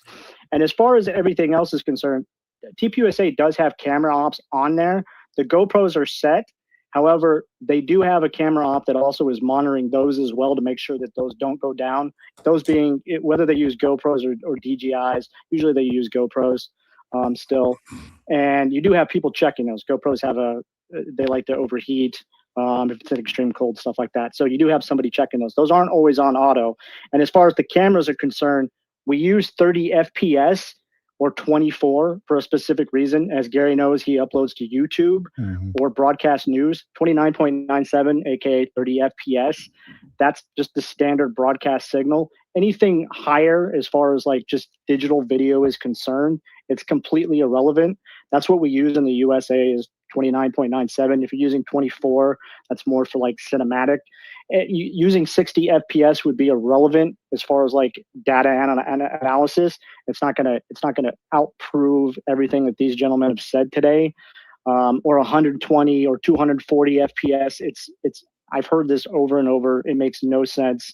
And it would make no sense for TPUSA to shoot at that because they're going to be putting this footage all over YouTube and on their own broadcast live television. So that's kind of what I just wanted to say. Hope that helps. No, it does, Sean. Let me give you their retort on this. Is number one, they were in on it. They knew it wasn't broadcasting. Because you're right. For those of you that aren't watching this video, I actually have a disassembled, actually smashed Rode mic right here. There's absolutely zero room for this to be a working device and to have an explode, a shape charge in it.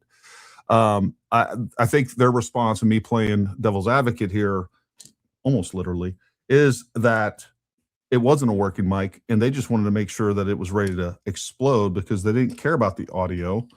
That's going to be their answer on that. And in a moment, another part of this is I smashed this mic so that we could actually look at the glass profile on it. And let me tell you something. I'll show you that video.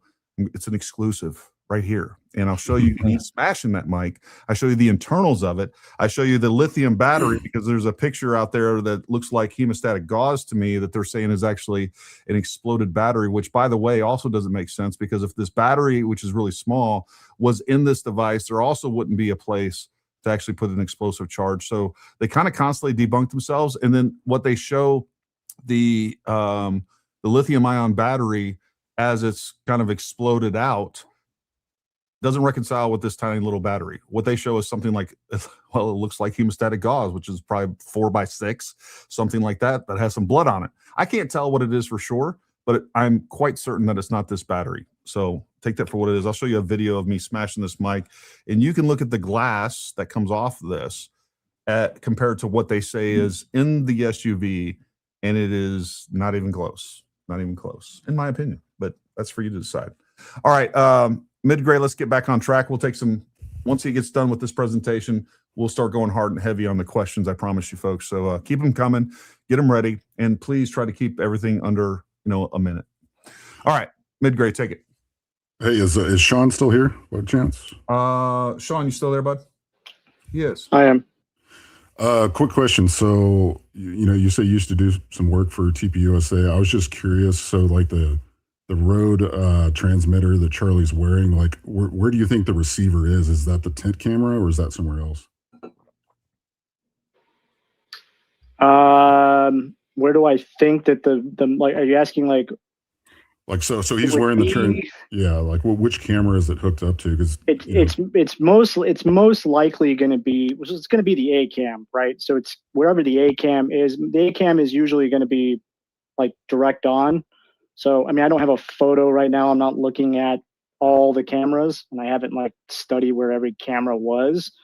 Yeah, I think they had two main. They had one on the right and left, and then they had a tent camera. Right. So they have an A cam, a B cam, and usually you have somebody. And again, I'm not going to out because the internet will freak out and go hunt this guy down. I'm not going to out any of the camera ops that are still working there. So usually this other camera op that still very much works for TPUSA and was there that day. He's somebody who would be on the gimbal. So I mean, it could technically be on the gimbal. I wouldn't personally do that in this instance. Because it wouldn't make really any sense. So my guess would be the A cam would be pointing directly at him.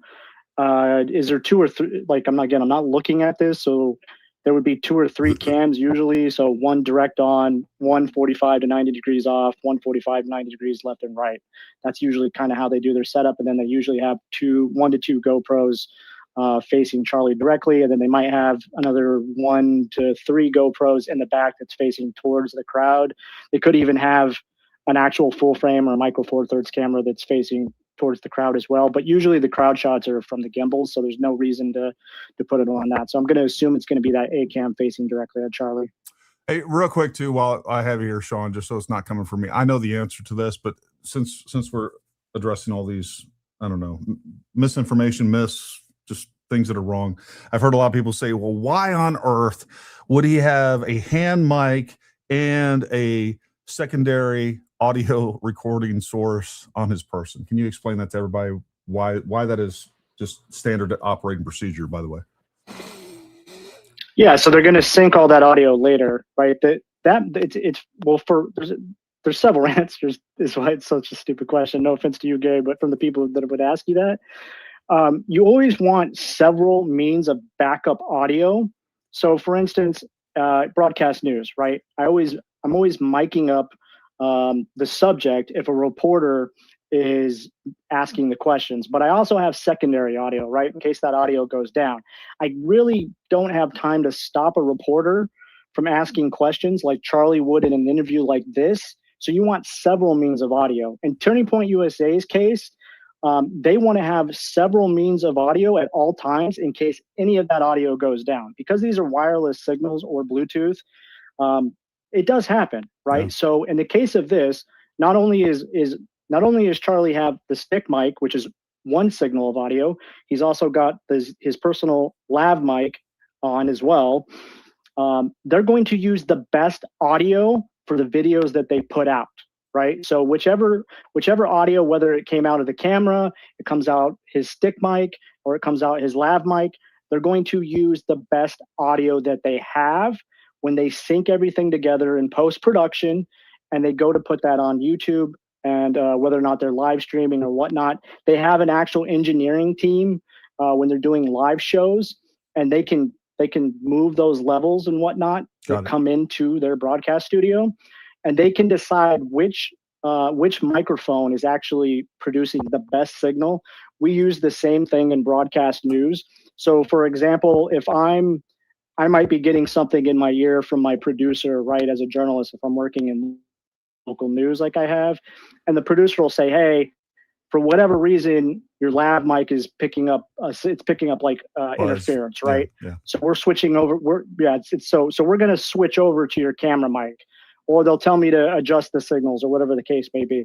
It's always a matter of just, they want secondary, third, and fourth backups is what it is. So there's nothing odd about that at all. That's really that is standard procedure. That is standard procedure across any live events, broadcast news, broadcasting in general. Even if you take into account anybody who's ever been on a film set, it's not just like the sound engineer or the boom operator. Maybe somebody's heard that before.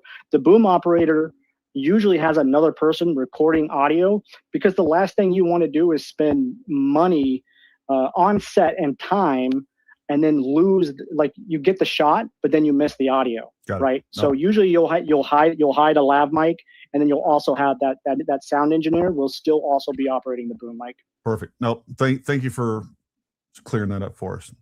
All right, Mid-Gray, send it, man. All right. Do I need to share my screen again, or?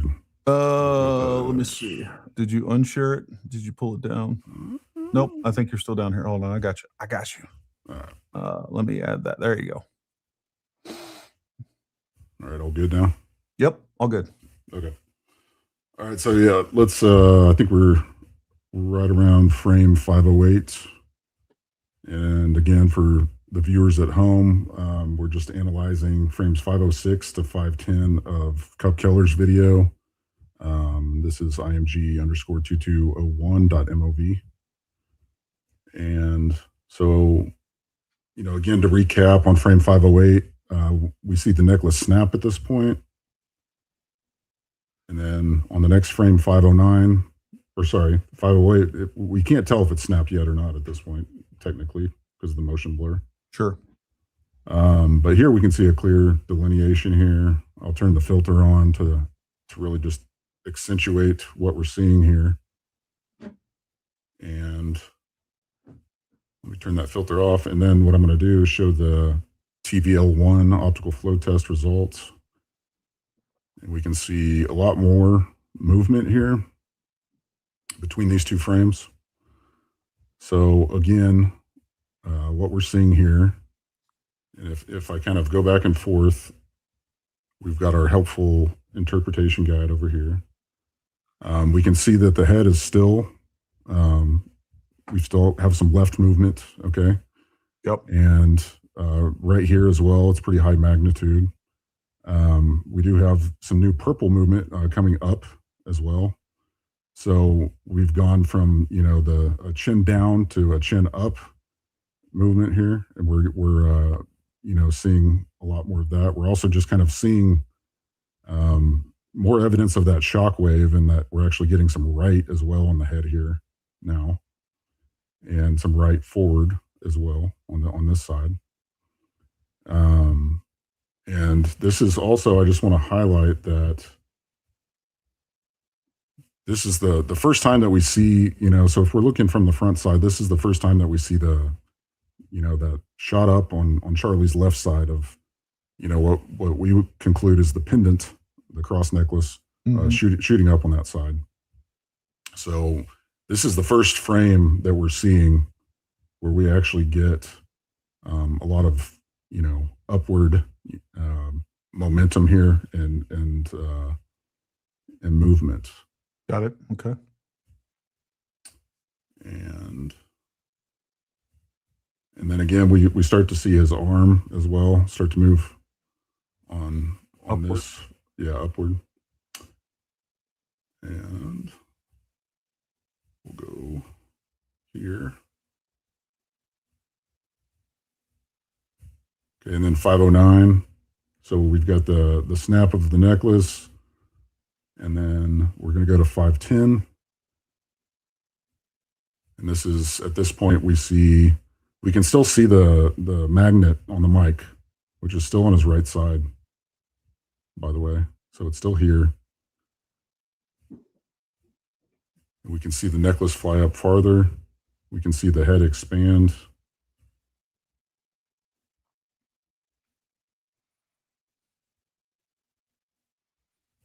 And then if we look at the results,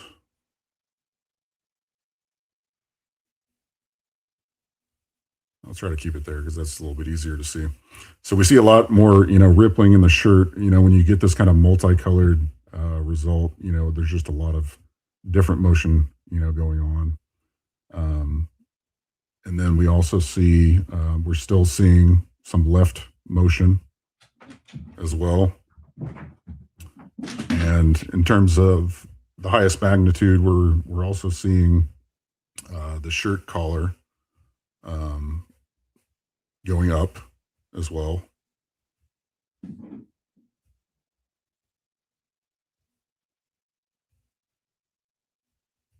And let me just go ahead and put all these frames on so you guys can see. So we'll just run through them one at a time. Okay. So we've got This is the 506 to 507 result. Again, this is just the, the slight motion blur on the back of the shirt collar, but it's not anything significant, as you can tell. But as soon as we pop into the next frame pair, which is 507 to 508, we see a lot of movement. And we see, in particular, the highest magnitudes, meaning the brightest colors, the stronger the motion, right? So we're seeing the cyan right here, and then we're seeing an actual downward, right, of the shirt collar, right? So the shirt collar from here to here is not moving up, right? It's like we're getting downward pressure here. Mm-hmm. And then if we go to the next frame pair, 507 to 508, again, I'll toggle on and off. So this is 507 to 508, and this is 508 to 509. But So by the way, that downward pressure that you just described, yes, is where that error comes in, which explains the jumping of the shirt that everybody always has questions about. That is the air coming around his neck from that downward trajectory of the projectile. So that's coming down and forcing itself up and underneath. That is why you have the downward movement of his shirt, just like I told you guys. Sorry to interrupt. No, you're good. So we've got, we'll go to 508 to 509, as we can see even more. Comparing these two, we've got a lot more movement in this frame again as well. But, I want you to see as well that, like, we're not, and correct me if I'm wrong here, but at this point, I mean, if this were exploding mic, we should see, significant motion coming from this region where the microphone is. 100%. And in any of these frames, we're not getting anything as far as this goes. Because technically on this image, the microphone's right about here. And then it'll shoot up, right? But, the first initial signs of motion and impact and the evidence of impact have not shown anything significant in that region. And at some point, I would like to address the UVU review video where people are showing one frame where they're saying that that's smoke. I just that completely. It's in one frame, but I'm sure you have that, and I'm sure you've done an analysis of that. But I think that needs to be addressed tonight as well. Yeah, what I'm going to do, what I plan to do for everybody, because I know the reports themselves are pretty technical. I'm going to basically take the TVL1 results from this camera, from the other camera that I did the report on, and then also the UVU review camera, and try to make that into some digestible content, that people can really just see and interpret visually, and it should be even better than I'm able to describe here for you as well. But I think it's important to not only address that, but just also, try to, explain to viewers why we're seeing the things that we're seeing, because even in the UVU review image, on that particular, I mean, it's a single frame, and that's even recording at a lower frames per second. It's at 24 frames per second, or 23.976, but it's recording at an even lower frame rate. So, but even then, even on that frame, you'll see that there's significant motion on Charlie's left side of his neck, and it's not only that, but it's, the highest magnitude as well. So, And you expect additional motion blur out of 24 frames per camera versus 60 frames per camera. Yeah, I mean, some of it has to do with shutter speed, and unfortunately with, the 180 cell phone cameras, they're shooting in kind of like a variable shutter speed as well. So it's we're not able to kind of pinpoint exact, shutter speed, whereas on the UVU review camera, it's like a fixed shutter speed on that. And it is reasonably high, but it does, lend itself to being limited in the frame rate itself, so. My point is that if we were seeing smoke, we wouldn't only see it in one frame. but it is common to see motion blur in one frame and not see it in the next. But we don't see any smoke dissipation. We don't see it No. in any other frame beside that one frame. So that tells me that what we see is essentially the motion blur of the collar of the shirt. Do you agree with that assessment? I do, yes. And I think that if you look at, I think a lot of people get hung up on that. And I think there's one eyewitness testimony of a kid saying he, saw smoke, but if you really look into eyewitness testimony, I mean, it's Sure. pretty unreliable, honestly. And there's a great, brain games episode that I like to link for that, just showing how ineffective it is. And I think that people that say that also discount like the other, eyewitness testimony that we do have saying the opposite. Like that's the only one I've ever seen of someone saying that there's smoke. And I've seen probably 100 We don't others. see smoke from any other camera angle. There's No, yeah, like right. we don't see it anywhere else, and we would have. We just Right. smoke And dissipate in 1/24th of a second. It's just not.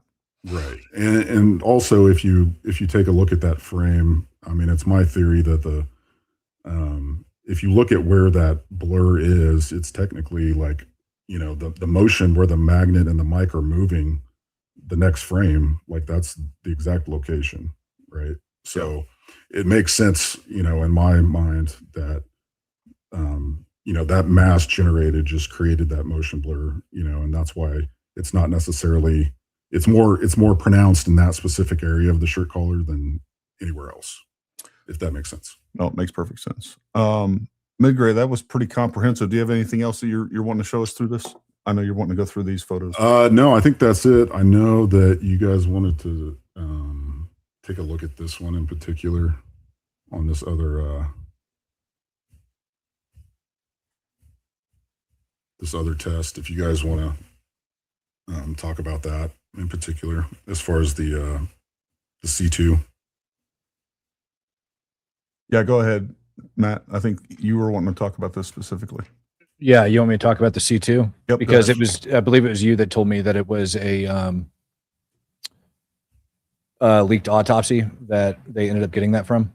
Well, what was said, and Allegedly. this was given to, so everybody knows, it was given to, Stephen, I can't think of his name. Anyways, not Stephen Crowder, but anyways, and what was said was that the basically the vertebrae that were crushed was the C2. I don't remember if it was the C1 or not, the C3, the C4, and then like the T1. Okay. That doesn't mean that the bullets struck those folks. If it strikes like whatever the cervical spine vertebrae is, I don't know if it's C4 or C5. Folks, the hydrostatic shock wave and just the transfer of energy is it hits one of those vertebrae and then it like compresses down on the discs in between and it continues to relay that motion just like Newton's cradle. All of those vertebrae are going to be damaged. What people like Ian Carroll and many other people that are just disingenuous and dishonest, okay, what they're saying is, oh, so it hit the C1 and then went down. Nobody's saying this.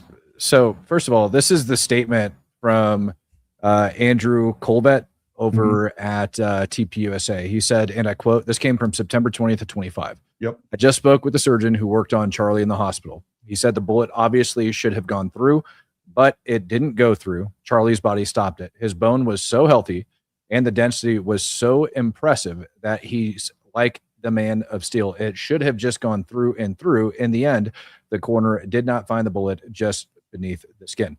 Did find the bullet just beneath the skin. So here's the thing to understand. Number one, that this statement ends up coming from a surgeon, but he said that his bone was so healthy that it just ended up stopping it, right? Is essentially what he said.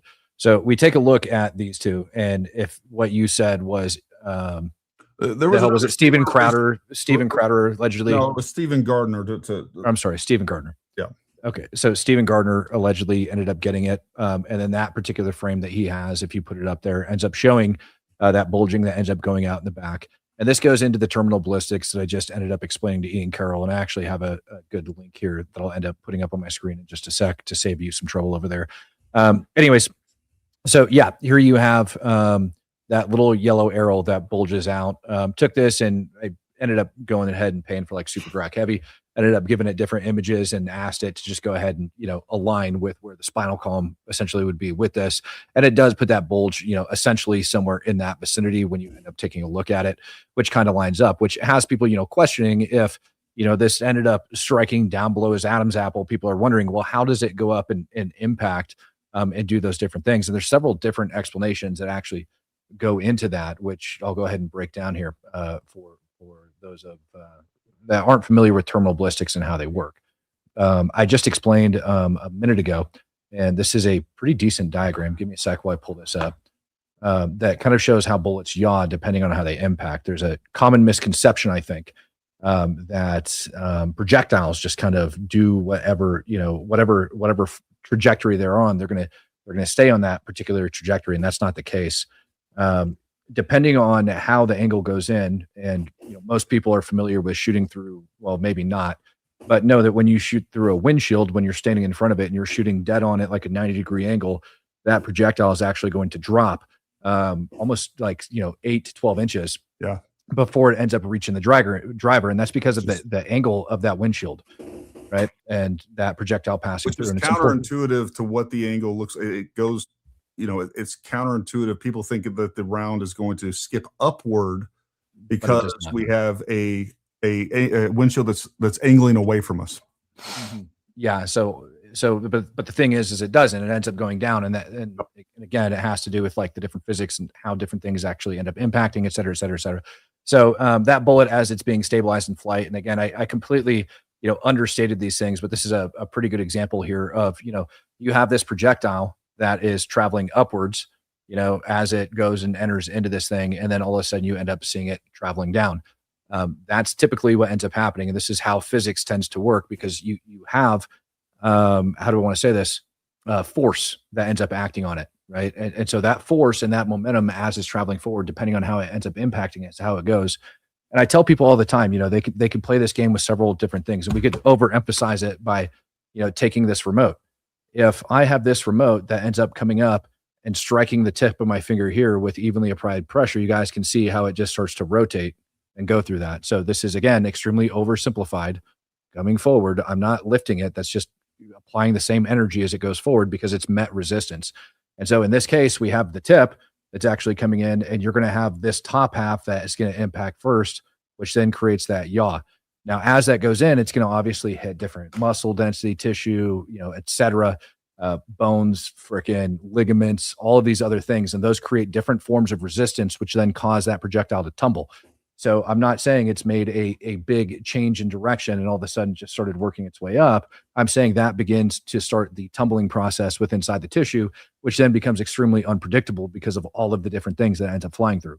And so when people like Ian Carroll are telling you that it is impossible because he's shooting it at a downward angle, therefore it should have blown out his back, it lacks the basic understanding of two things: one, terminal ballistics, and two, physics. It's just the honest to God's truth. There's no other way to go about it. If somebody's telling you otherwise, they're either willfully lying to you, or they haven't studied the subject and they don't know what they're talking about.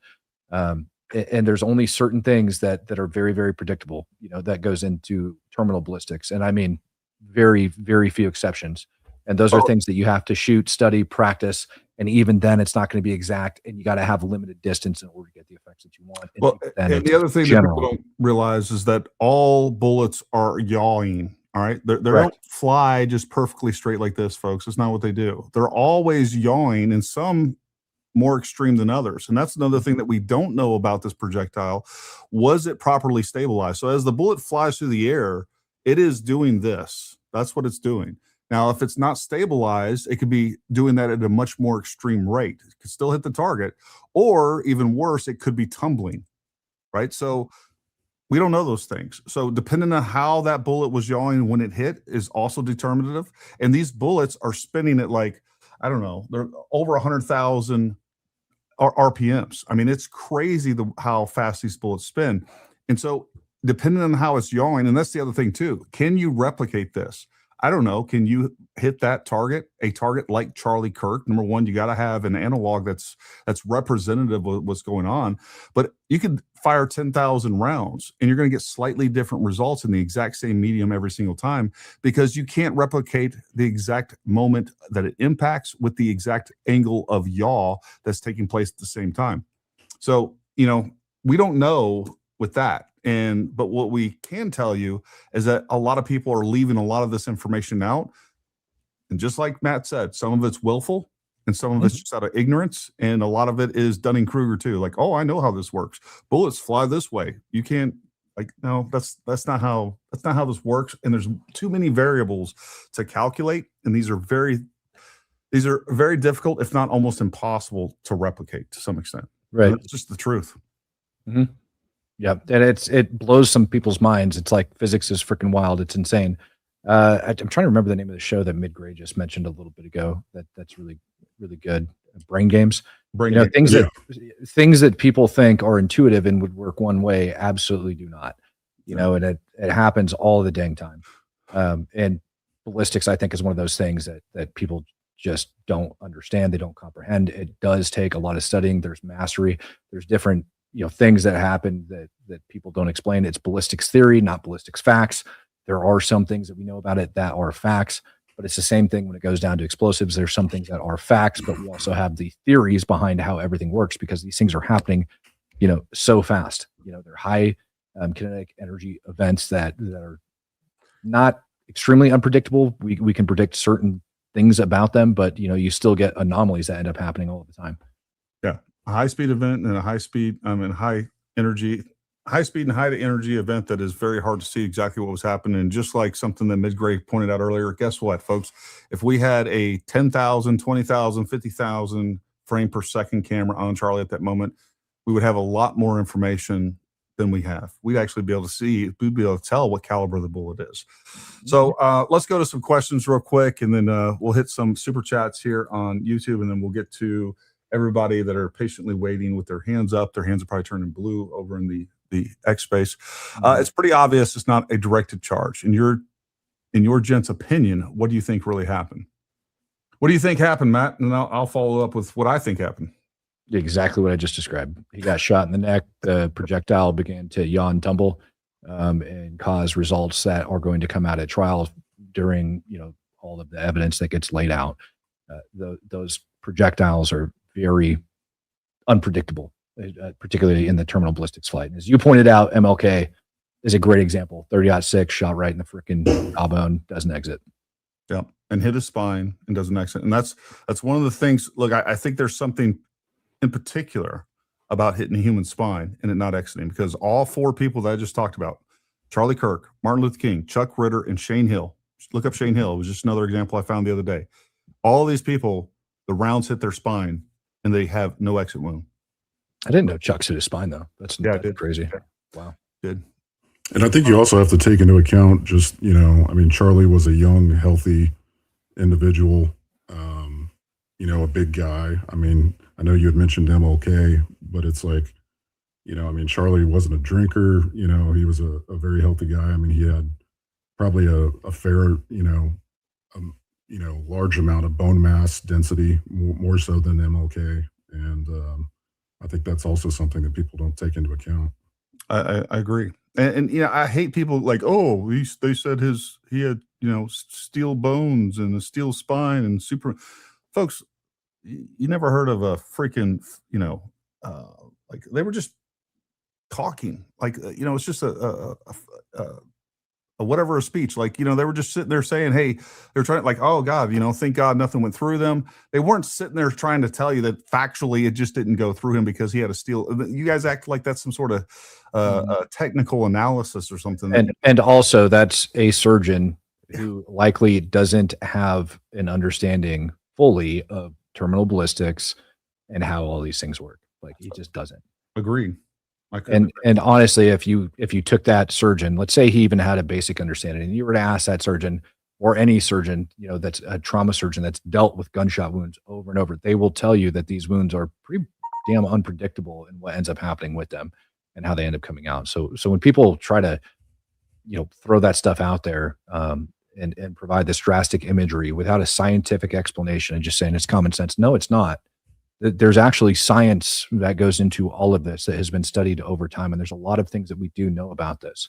Your inability to read things or your lack of understanding is not physics problems. It's not science problems. That's a you problem. Yeah. Right? You know what? And we had an expert. This is an expert that is an expert in all things. And this person solved this case months ago. I'm just going to throw this up here. Did stop the bullet without question. Okay. And this is going to dispel a lot of theories that are out there. And I'm telling you this 100%, folks. Charlie Kirk was shot from the front and the bullet did not exit. And at least a fragment of the bullet was recovered from his neck. And I'm going to tell you exactly where it was recovered from. I have fact-checked this information from multiple sources now. I've actually been sitting on this for a little bit over a week. Right around here. So think about almost in line with your shoulder blade right in the center. Now, why is that helpful? Because it gives us a bullet trajectory, okay? We went in here where you saw that, and it was stopped, and a fragment was pulled. And I'm telling you, like, if you argue with her, you're paid by the Jews.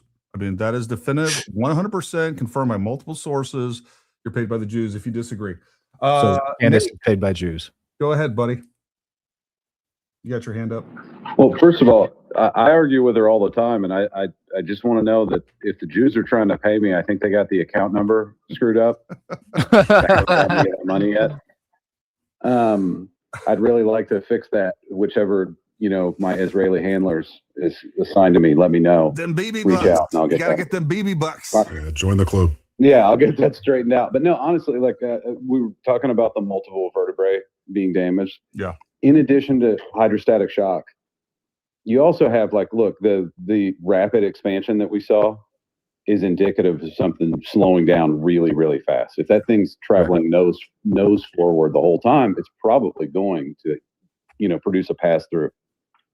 If it yawed dramatically and it was a weaker structured bullet like the cup and core, and it comes apart, you could have multiple trajectories once you enter the body, right? It doesn't necessarily need to be one bullet track. You could have multiple.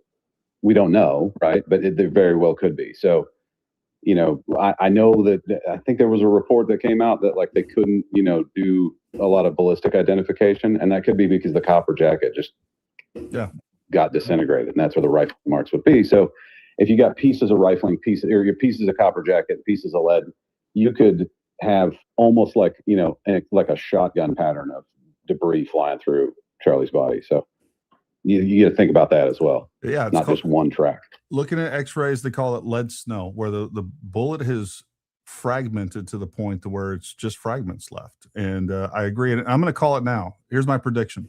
I think it's going to end up being a 150 grain core locked Remington. That's what I think it's going to end up being. But we'll see. I could be wrong.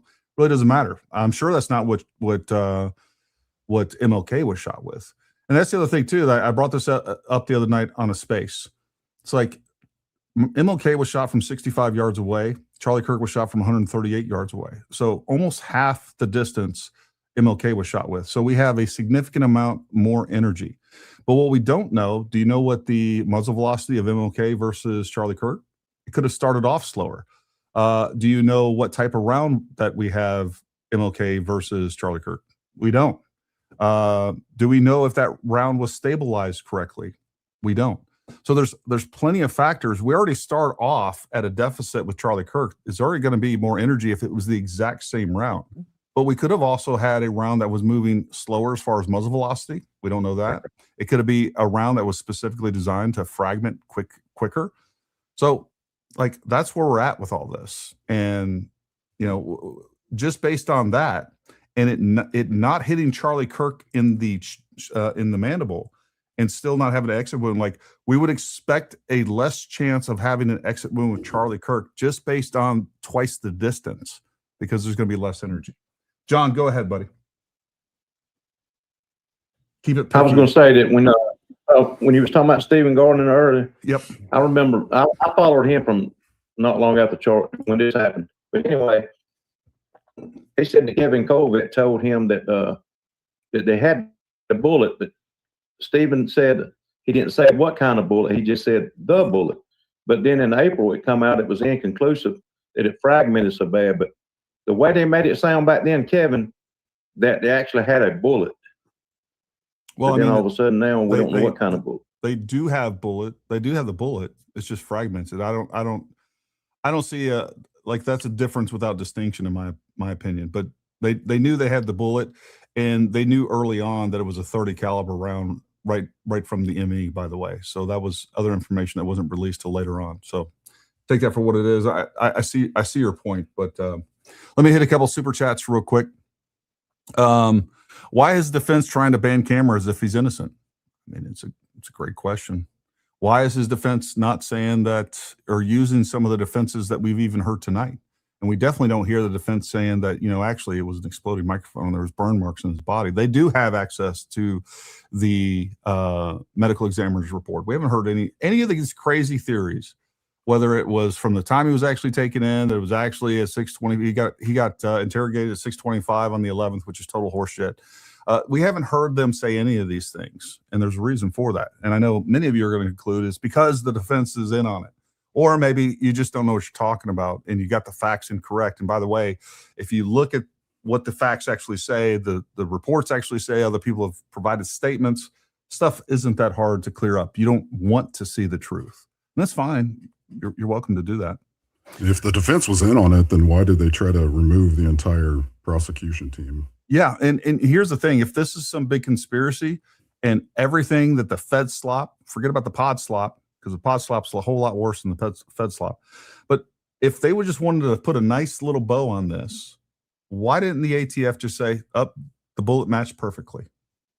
Like they've manufactured everything else. Why would they stop at the ballistics analysis?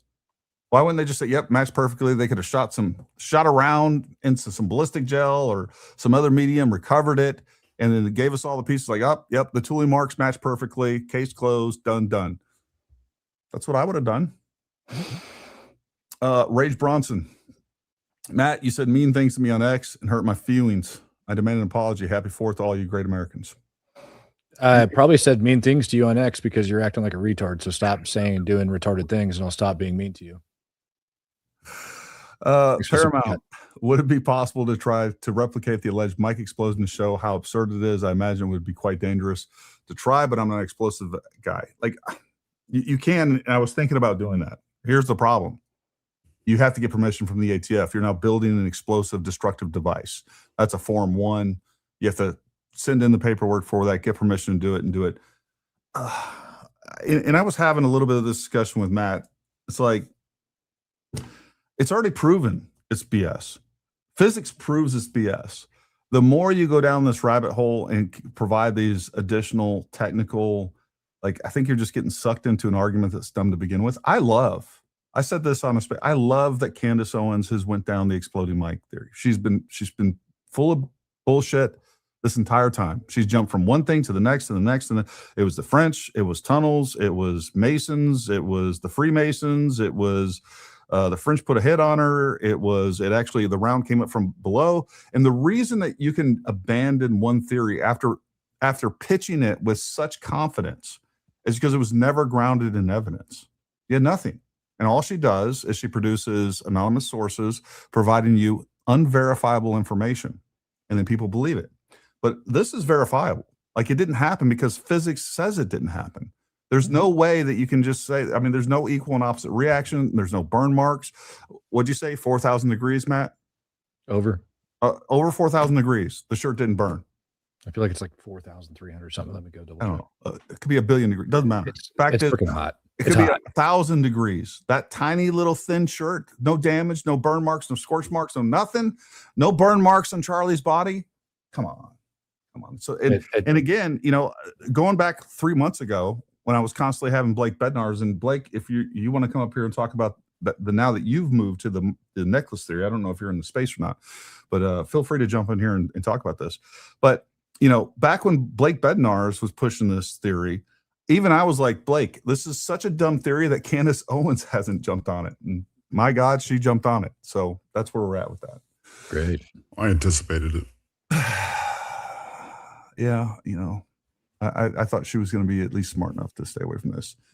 You know what, Nate? Did you have your hand up? Did you want to talk? I did, and honestly, I forgot. Oh my god! I don't know. So just move on. Yeah, sorry. Freaking It must not have been that important. Seriously, I'm over here counting crayons for dinner. If your blood sugar falling, go eat a crayon. You can come back. Ian Carroll eats bananas for the shade of the day. You eat them in one bite. They're all bites. You said that right wing nut. Yeah, buddy. It's Fed slot, but she trusts the Fed. Joe Kent. What a great point. What a great point. Thank you for all that you do, Gary. Thank you, guys. And thank for all everyone else does. Matt's been on it. Greenberry nap time. I mean, just a lot of people out there that I'm gonna miss your name. You guys know who I deal with you on a regular basis. Mid Gray. Obviously, you guys can look at this and tell that Mid Gray has put an extreme amount of time and effort into this analysis alone. And you know, Mid Gray, what'd you make off that? Like $1 million or so? I'm still waiting on that 7K check, right? I mean, how much time does it take to do that? So, well, I honestly, I kind of held off on, going, I mean, I've been debunking these ridiculous theories since day one. And, I initially got into this because I just started seeing, a massive misinformation effort going on. And it really kind of disturbed me because, we've got a potential trial, and I felt like that there was this mass effort to try to create reasonable doubt with people and try to, spread these just asinine theories, and some of them were so easily debunkable. But this theory in particular, I could tell that John had put a lot of work into. And, even if it was, a Claude-based website, it was all AI. And I mean, even early on in our conversations, I think I'm pretty sure he was just, copying and pasting AI, responses. So I was kind of essentially talking to an AI, but I kind of held off on this theory because I thought that, it was probably the most compelling, and from a visual perspective for the audience. So I decided to hold off on it. And I honestly expected that it wasn't going to happen before the prelim. Kind of my trigger point was to, attack this whenever Candace first mentioned it and got behind it. And I figured it was going to be closer to the trial. But so whenever she, initially hopped on board, because, all the other talking heads had at that point, Baron Coleman, Stu Peters, Project, Constitution, all of them. I just decided that, I was like, oh crap, I got to hurry up and get this done. So basically I had all my code for the testing ready to go, but the actual reports and those articles, that was all done within 2 days. Well, and look, this is the problem that we're always facing. And that is, we're all like, they can put these stupid theories out there quick, and then it takes time to respond to them. And if you're being honest and, addressing these things and prosecuting these lies with integrity, it takes a longer explanation. Like they say, a lie, it goes around the world before the truth has time to put its shoes on. And we're always behind the power curve on that. And it wouldn't matter for the most part. Like, you want to make up theories about moon landings or Bigfoot or whatever, I engage in that. I think they're fun. The problem is that it doesn't change votes. And this does. When you're saying that TPUSA and ultimately the United States and MAGA and Trump are involved in killing Charlie, that's where I got a real problem with it. And I'm going to come after you aggressively. I just can't sit by and just let these lies go unchecked. And that's how everybody, we're in 5th generational warfare. You cannot allow these lies to go unchecked. You need to challenge them. You need to hold these people to the task. A real simple thing. Hey, where's the evidence for this? That's what it comes down to, is provide me evidence, and then I'll jump on and I'll support you.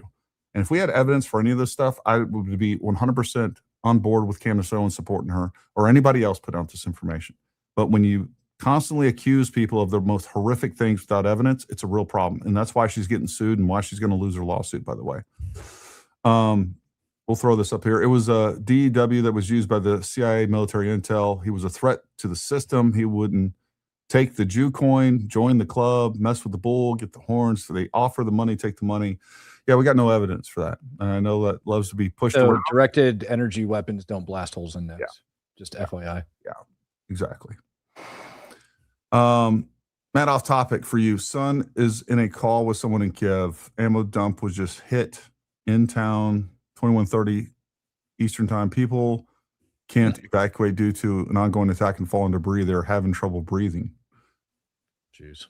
Okay. Right. Thank you. Yeah. On it.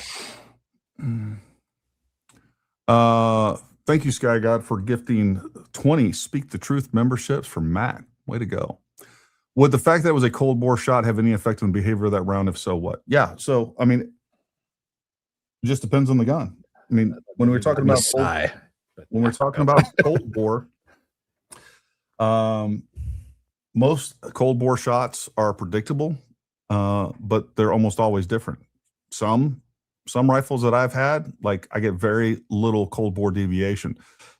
A lot of them are very predictable, like, you know, half mil right, half mil up, almost every single, whatever it is, low, whatever it is. So yeah, half. The other thing too is, like, we don't even know what the accuracy of this was. This rifle a 1MOA gun? We don't know the condition of the riflings, of the barrel, the conditions of the chamber, any of it. We don't know any of we it. know literally none of it. So like I saw a guy in point. Like, if you're going to recreate something, you have to have all the material elements involved. And like, for these people to go out there and just take their rifle and some 30-06 ammo off the shelf and then shoot a piece of meat with a bone in it, and like, oh, yeah, look, this is science. Like, you're retarded. That's not science. That's nothing. Like, you got to have the rifle that they were shooting. You got to replicate what was going on with that round at a minimum. So, yeah. What was that movie back in like the 80s? I think it was like, I think it was called Sniper. Maybe it was just literally called Sniper, where the guy's sitting there with a file, like, yeah, Tom Berenger, where he's just filing like the tip of his cartridge, you know, and it's just like, dude, you I mean, for the love of God, we don't even know if the guy was watching movies like that and sat there filing off the freaking, you know, tip of the projectile, thinking he's going to make it more aerodynamic than the factory did. You know, we know from the charging documents and some of the search warrants now that we have in place that he did indeed, and it was talked about in court that he engraved the brass portion of the bullet. We don't know if he did anything to the actual projectile itself. Folks, if he did anything to that projectile, it would not, any engraving on it, it would never stabilize. It would be completely... I will say that, because in transparency and fairness, that when the shooting in Dallas, Texas occurred over at the ICE facility down there, they had said that the guy had engraved the projectiles and he had just written on them with a Sharpie. So I don't know if that's some weird fed slap for freaking writing on things with Sharpie, or if he legitimately engraved the cartridge. So, no, they said that he legitimately. It's in the court documents. I'm telling you, it was the same damn thing, same verbiage. But I'm with you though. You know, like we don't know. They found the tool with which they talk about that in the charging documents. Oh, okay. They found an actual, I assume it's a Dremel tool, but they found the tool in which he engraved it with. So, okay. And again, we'll find all this stuff out. It'll be all solidified, or at least have some more clarity over the next few days. Yeah. Gifted one Speak the Truth membership. Guys, Candace got her degree in physics during the Russian vacation. Of course she did.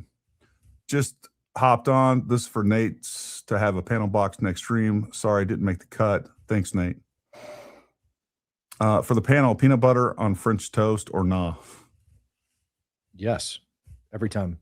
Peanut butter for the gains, man. Come on. I still haven't tried it. All right, Nate, your hand's up. I saw some other people. Nate, go ahead. Yeah, I was just gonna say that stupid shit that Tom Berenger was doing in the movie Sniper. They actually made a device called a me-plat trimmer, which is like a fucking pencil sharpener for the tip of your bullet. I got one over there. Never used it. Yeah, because they don't work. They don't improve anything. Like, you're fine with just a fucking ballistic hollow point. But if you have somebody doing some dumb shit like cutting a cross into the, you know, tip of a bullet because they think it's going to make it expand faster, that's going to be impossible to stabilize. That shit will catch air and do some dumb stuff to it. So you can, and you don't know what this idiot did. And something tells me he had a Hollywood education when it comes to ballistics. You know, I mean, I don't think he really knew what he was doing based on where the round impacted. Yeah, and again, what we don't know what contributed to that. Was that bad fundamentals? Was that because he wasn't taking into account the trajectory, the slope at 9.4 degrees, which is about what that was? Again, it's going to hit high. Even if you zeroed it at 100 flat, and then you knew exactly that was 140 yards, all right, and then you dialed that scope in at 140 yards, it would hit slightly high. It wouldn't hit as high as if he was aiming for the chest. It wouldn't hit him in the neck, but it would hit slightly high. But we don't know what. I think it's fair to say. I think it's very reasonable to say he wasn't aiming for the neck. He was either aiming for the head or the chest. I personally think that he was aiming high center chest, and the round ended up hitting him basically high and to the right from the shooter. So he could have also had an unstable shooting platform, not properly zeroed his firearm, like a million other things that go into it as well. Or he could have had his rifling shot out. The projectile could have been tumbling. I mean, hell, man, there's a lot. There's a lot that goes into it. And if you think this is just cut and dry, that just shows what lack of information and how ignorant you are when it comes to ballistics. And that's okay.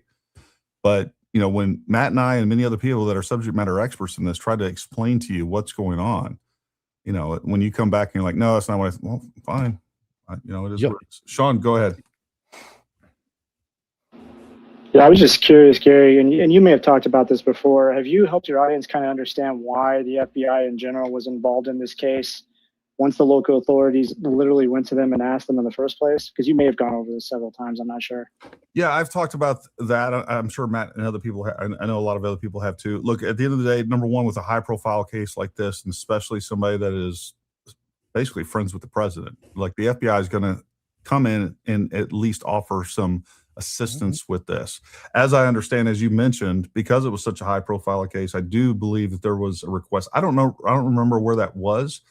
Came from Utah authorities. It might have been Governor Cox himself, which, you know, Governor Cox said some dumb things. Do you have a source for that information, Sean? So it's my understanding, and Mid can probably also chime in on this, is that we know that the digital imaging, right, came from the FBI. So we know that those new images, when they came out from those cameras on campus, identifying Tyler Robinson, came from the FBI software, right? Because local don't have access to that software. So the FBI put those new images out. As far as like the request is concerned, I have no idea. But that would be why I see a lot of people tagging the FBI, you know, FedSlop this, and it's obviously coming from a lot of people who don't really understand security in general, or why even if we're in like the private security sector, why we would be called in. If you're the feds, why you would be called in. I think you're right in the case of it being a high profile case, but also I don't think local authorities obviously have those digital tools that were necessary to carry out this manhunt.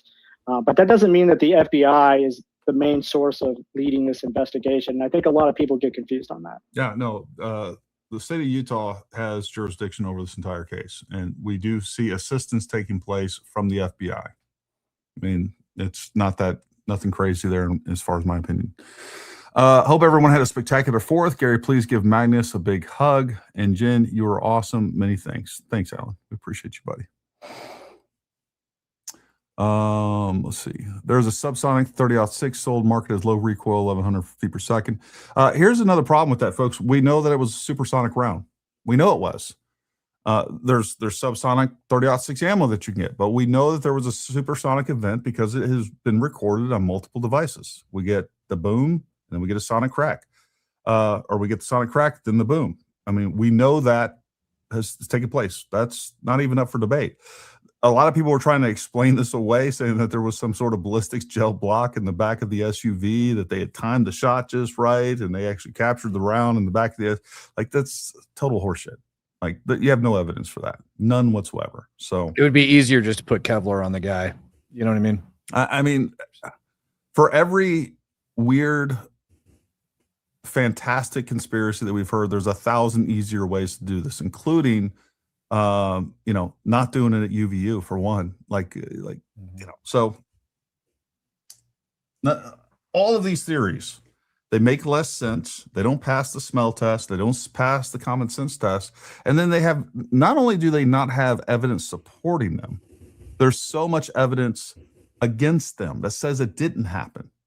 So, I think that's where we're at, 9-10 months into this. Anybody else in the space that would like to ask questions, talk, challenge anybody on anything? We're here, folks. We're here. My side shows Nate with his hand up. I don't know if that's a real thing or if Nate's just. I'm not seeing it. It's not. It's not. It's being glitchy. There you go. Well, cool. I think we have exhausted this topic. I don't know that there was any element of John, go ahead. One last thing I'd like to say, Gary. Yes, sir. If you watch my video, the 1 hour and 22 minutes that I made, I tried to make it to give to you and Gray. I want y'all to see it. But if you look at it on one of your shows when you come up, just let me know what you think of it. And I mean, if you think I'm wrong, that's fine. But I'd like for you to just look at it. I'll do everything I can to take a look at it, John. I think you're wrong right now just based on the evidence, but what I will do is my best attempt to objectively watch it and hear what you have to say and keep an open mind and take it all in, buddy. That I promise you. Well, I say in my video that the bullet will not match, so just look at it and see what you think. And I appreciate you letting me get on here and talk tonight. You're welcome, John. Anytime. Welcome on anytime. Right, thanks, sir. Yep. Canis Not So Intelligence Agency. Yeah, that's where we're at. All right. Mid-Gray, got anything else you want to add to this?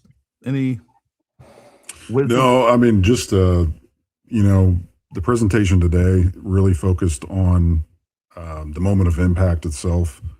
But I just, want to stress that if you want to understand more, just go to those articles that are on my X @_midgray, and you can read those detailed reports. And within those, I go through them. Sorry, I got fireworks in the background here. Sorry.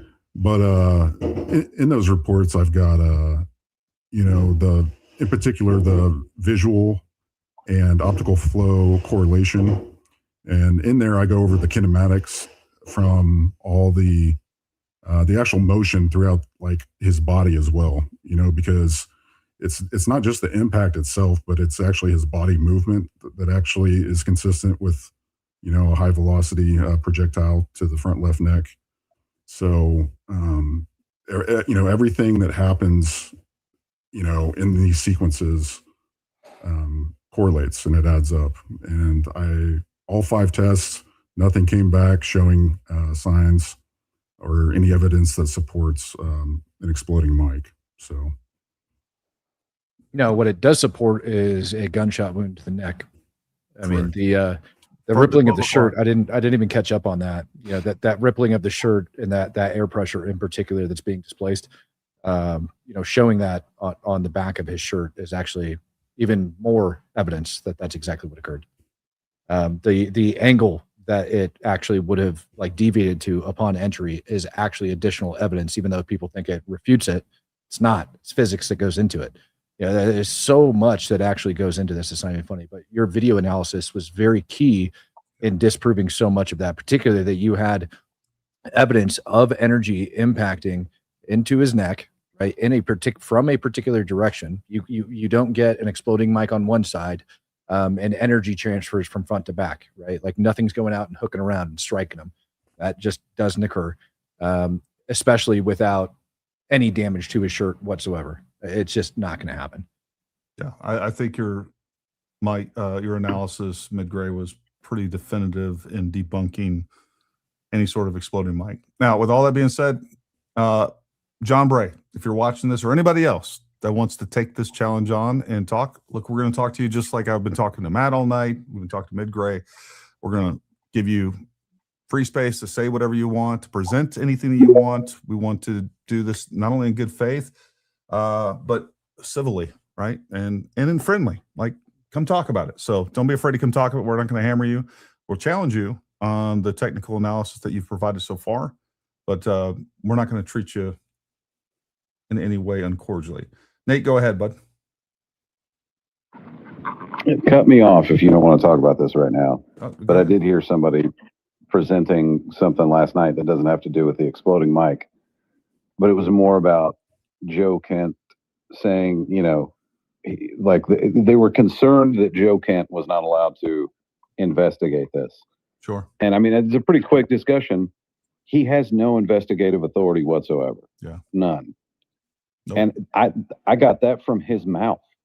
And you can look Right. that up. You can see what the NCTC director, what authority he has, and investigating is not one of them.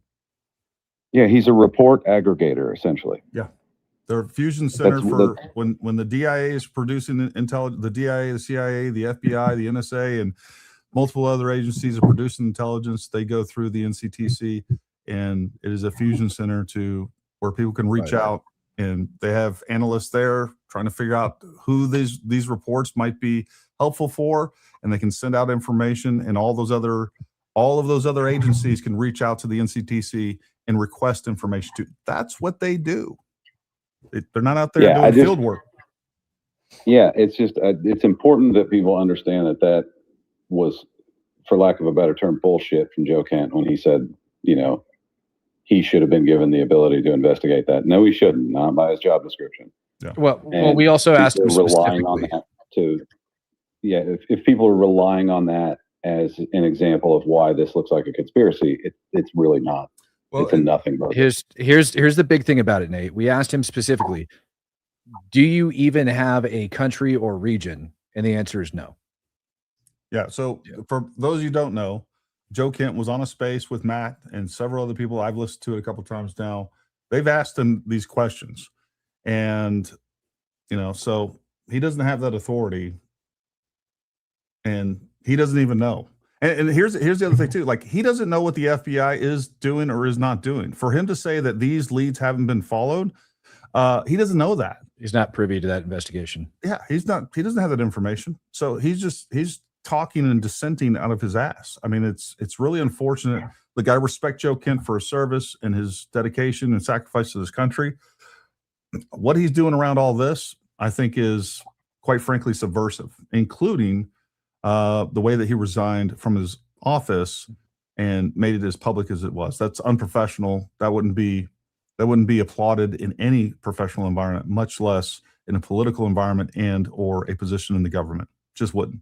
I mean, my God, if a military officer had done that, he would deserve whatever bad press that he got at that point. And by the way, most people that served with him, that like we would be criticizing that as well.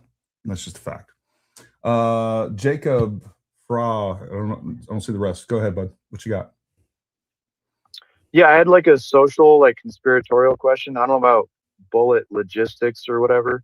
Can I just ask that question? Yeah. Go ahead, man.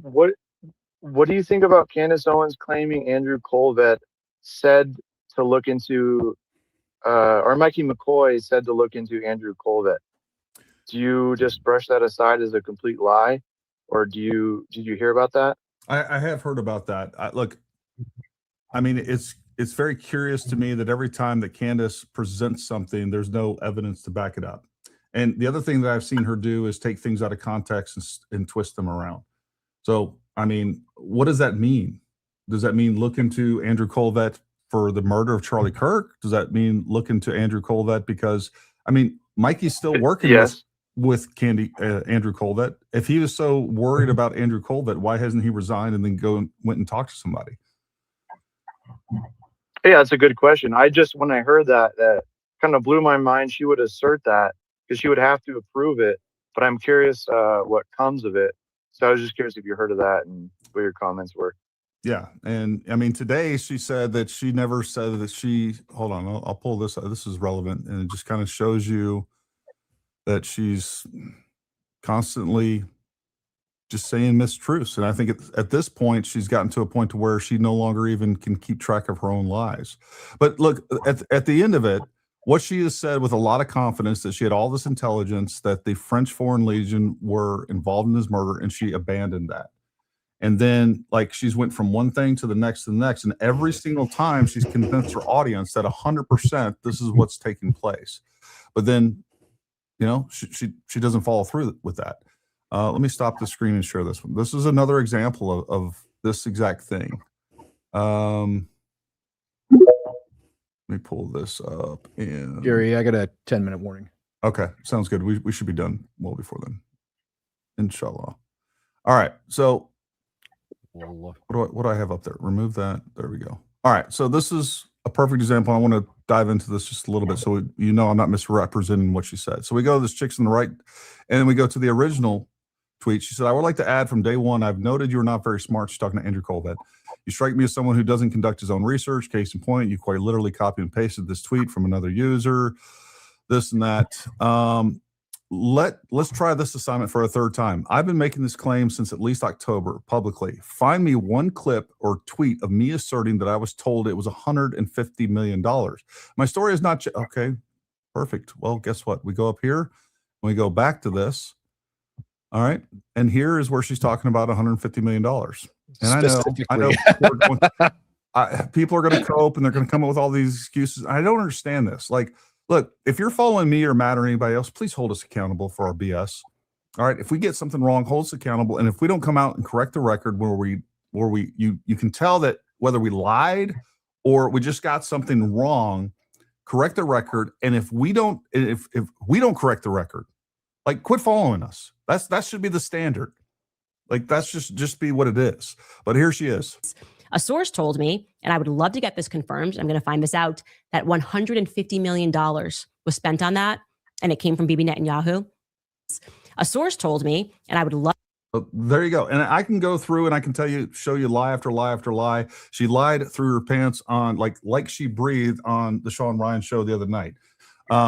So that's where we're at. And by the way, I'll tell you exactly what she lied on very quickly. She said that when Sean Ryan asked her, well, why is Brian Harpole suing you? She said that it was because, I don't know, he didn't do a very good job. He failed at his job. And now he's saying that's defamation. It's not what she's being sued for at all. And she knows it. That this is another obfuscation. This is another intentional lie. She's being sued in conjunction with Mitch Snow for conspiracy to defame. And what she did and what she's being sued for is saying that Brian Harpole was there and that he had either foreknowledge or participated in the murder of Charlie Kirk.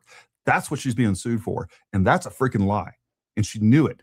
And I can go through the whole video, but she knows she's constantly lying. And I can pull up 100 more, and I've talked about that on previous shows. So that's the problem with this entire thing. And at some point, her followers have to quit making excuses for her and hold her accountable. Even if you still like her, and people will actually tell me, yeah, it's okay that she lied about that because she was doing it with good intentions. Well, then she's tricking people, because even though she abandons one theory and moves to the next, there's a lot of people that aren't following her closely and are still stuck in that last theory and still saying the French killed Charlie Kirk or the Freemasons or the Mormons or whatever. It's bad information. And by the way, I think it's being used as a psychological operation to undermine and subvert the president of the United States and the entire coalition. So that was my last question. You think she's being paid or fed this information to say all this stuff? No, I don't. Or she's just grifting? Well, I do think she's grifting. Now, what I think is all you got to do is look at something that she's saying or any other. And I think there is a collaborative effort between China, Russia, Iran, and many other countries, including the EU. All of these people hate Trump. All of these people do not excel or are nearly as successful in what they do when Trump is in office. This is why they did all the psychological operations against him in his first term and in between while Biden was in office.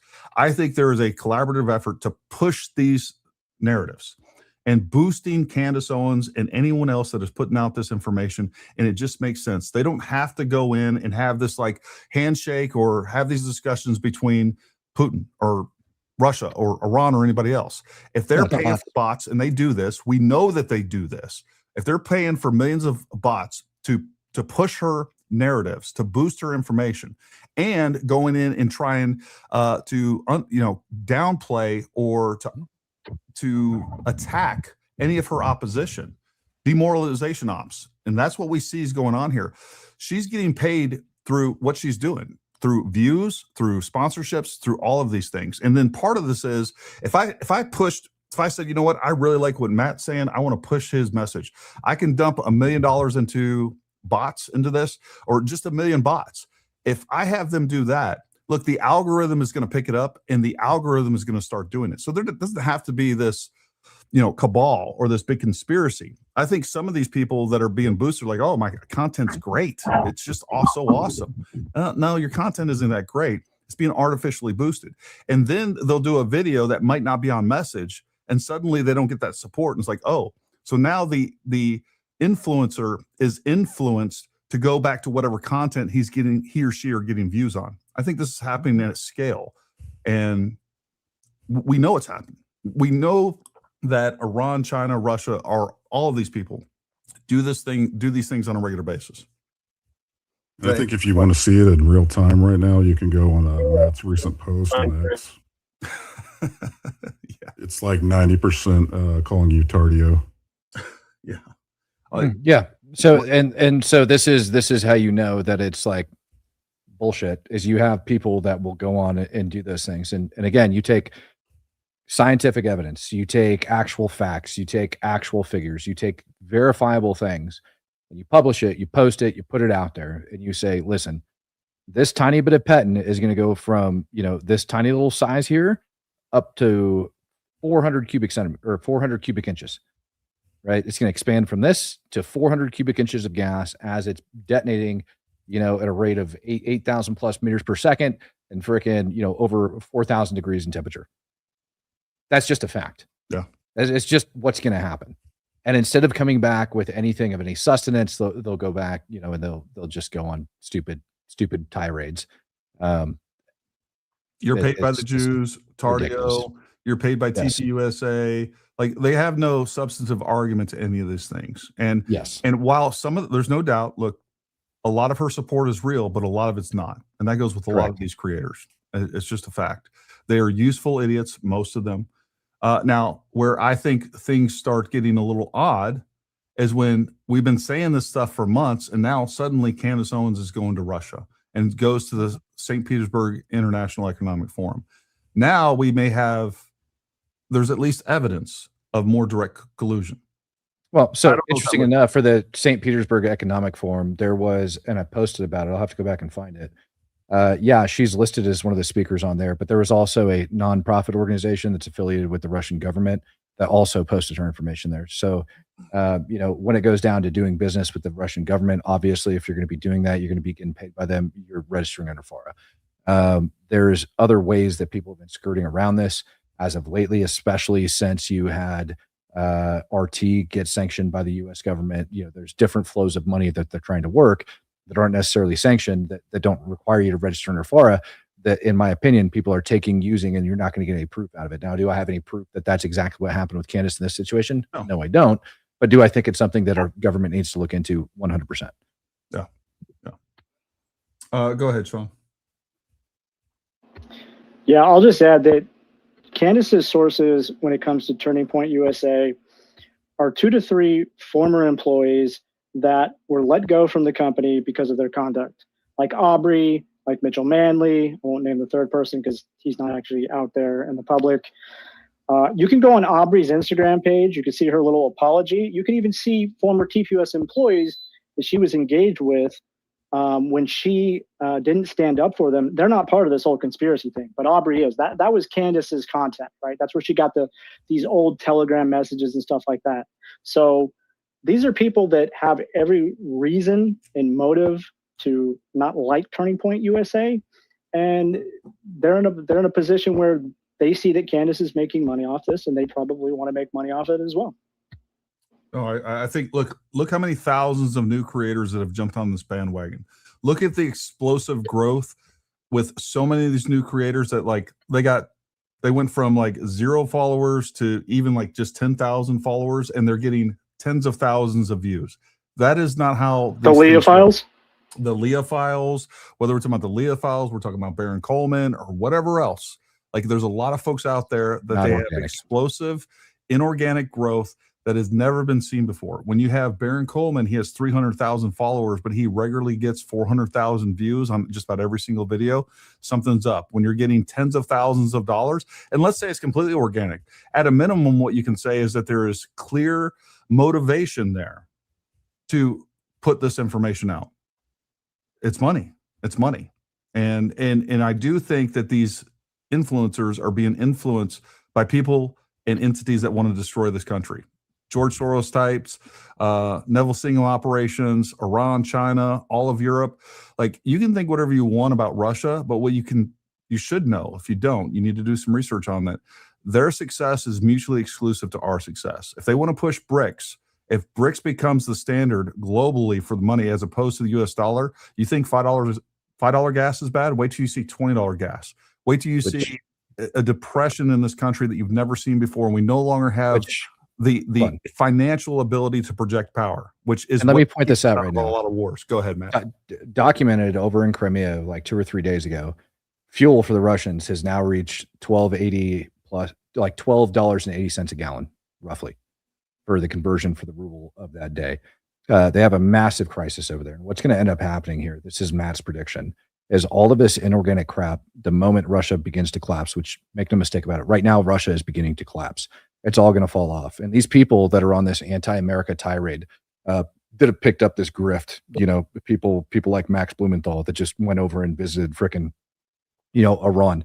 All of these like bad actors inside of this country that are pushing socialist and bullshit Russian propaganda, as soon as that Russian money dries up, which it's going to, they're about to go down, you're going to watch them just hit a steep brick wall, and they're going to try to creep their way back in, and it's not going to work.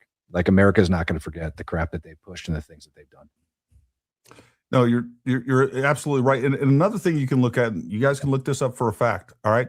In the middle of one of the longest wars that they've had. All right. They're now in the middle of this war with Ukraine. They've lost like 1.2 to 1.5 million. They've had 1.2 to 1.5 million casualties. I don't know what the number of actual deaths are. Nate would probably know that better. But what they've done is they've decreased their military budget, their defense budget, and they've increased by over 60%. I think it's like $1.7 million right now for their influence operations. That just tells you they know how to get more, where they're going to get more bang for their buck. Chadwick, your hand is up. This will be the last question. We're going to close this down. Chadwick, go ahead, buddy.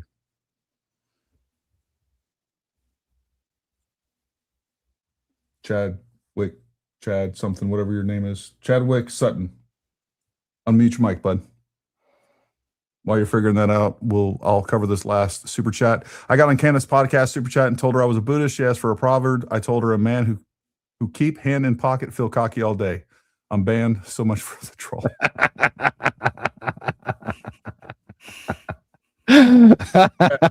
Chad, you got something to say, or is your hand up just for the sake of having a hand up? All right. Well, there we go. All right. Listen up, folks. We appreciate you tuning in. Look, share our content. This is important. The truth is what matters, right? That's all that matters. Let's find the truth. Let's go about it in a logical, reasonable way. And that's what we're here to do. And, when I'm telling you that somebody's lying, or Matt's telling you somebody's lying and showing you proof of that, that's not attacking them. That is prosecuting what they're saying and showing you that either through ignorance or intention, all right, they are putting out bad information, and bad information, psychological operations, cognitive manipulation, information operations. That's how we're going to lose this country. It really is. So I just want to thank Matt. Thank you for coming on and sharing your expertise and knowledge. And Midgray, we really appreciate the time and effort that you put into this. Folks, go follow both these great guys. And we don't have any outro tonight, so it'll be very, I don't know, anticlimactic. It's just we're gonna shut it down. But thank you guys for tuning in. Share our content. Make sure you join us every day. I'm gonna be live streaming tomorrow, pretty much for the whole court case. I think we got a show tomorrow evening. I'll let you know, but we definitely have a show at 8 p.m. Eastern time on Tuesday. We're gonna have Andrew Wilson on. We're gonna go through the facts of the case, and I don't know, maybe we'll have somebody on to debate him as well. But thanks for tuning in. Have a great night, and until next time, stay armed, stay ready. We'll talk to you soon.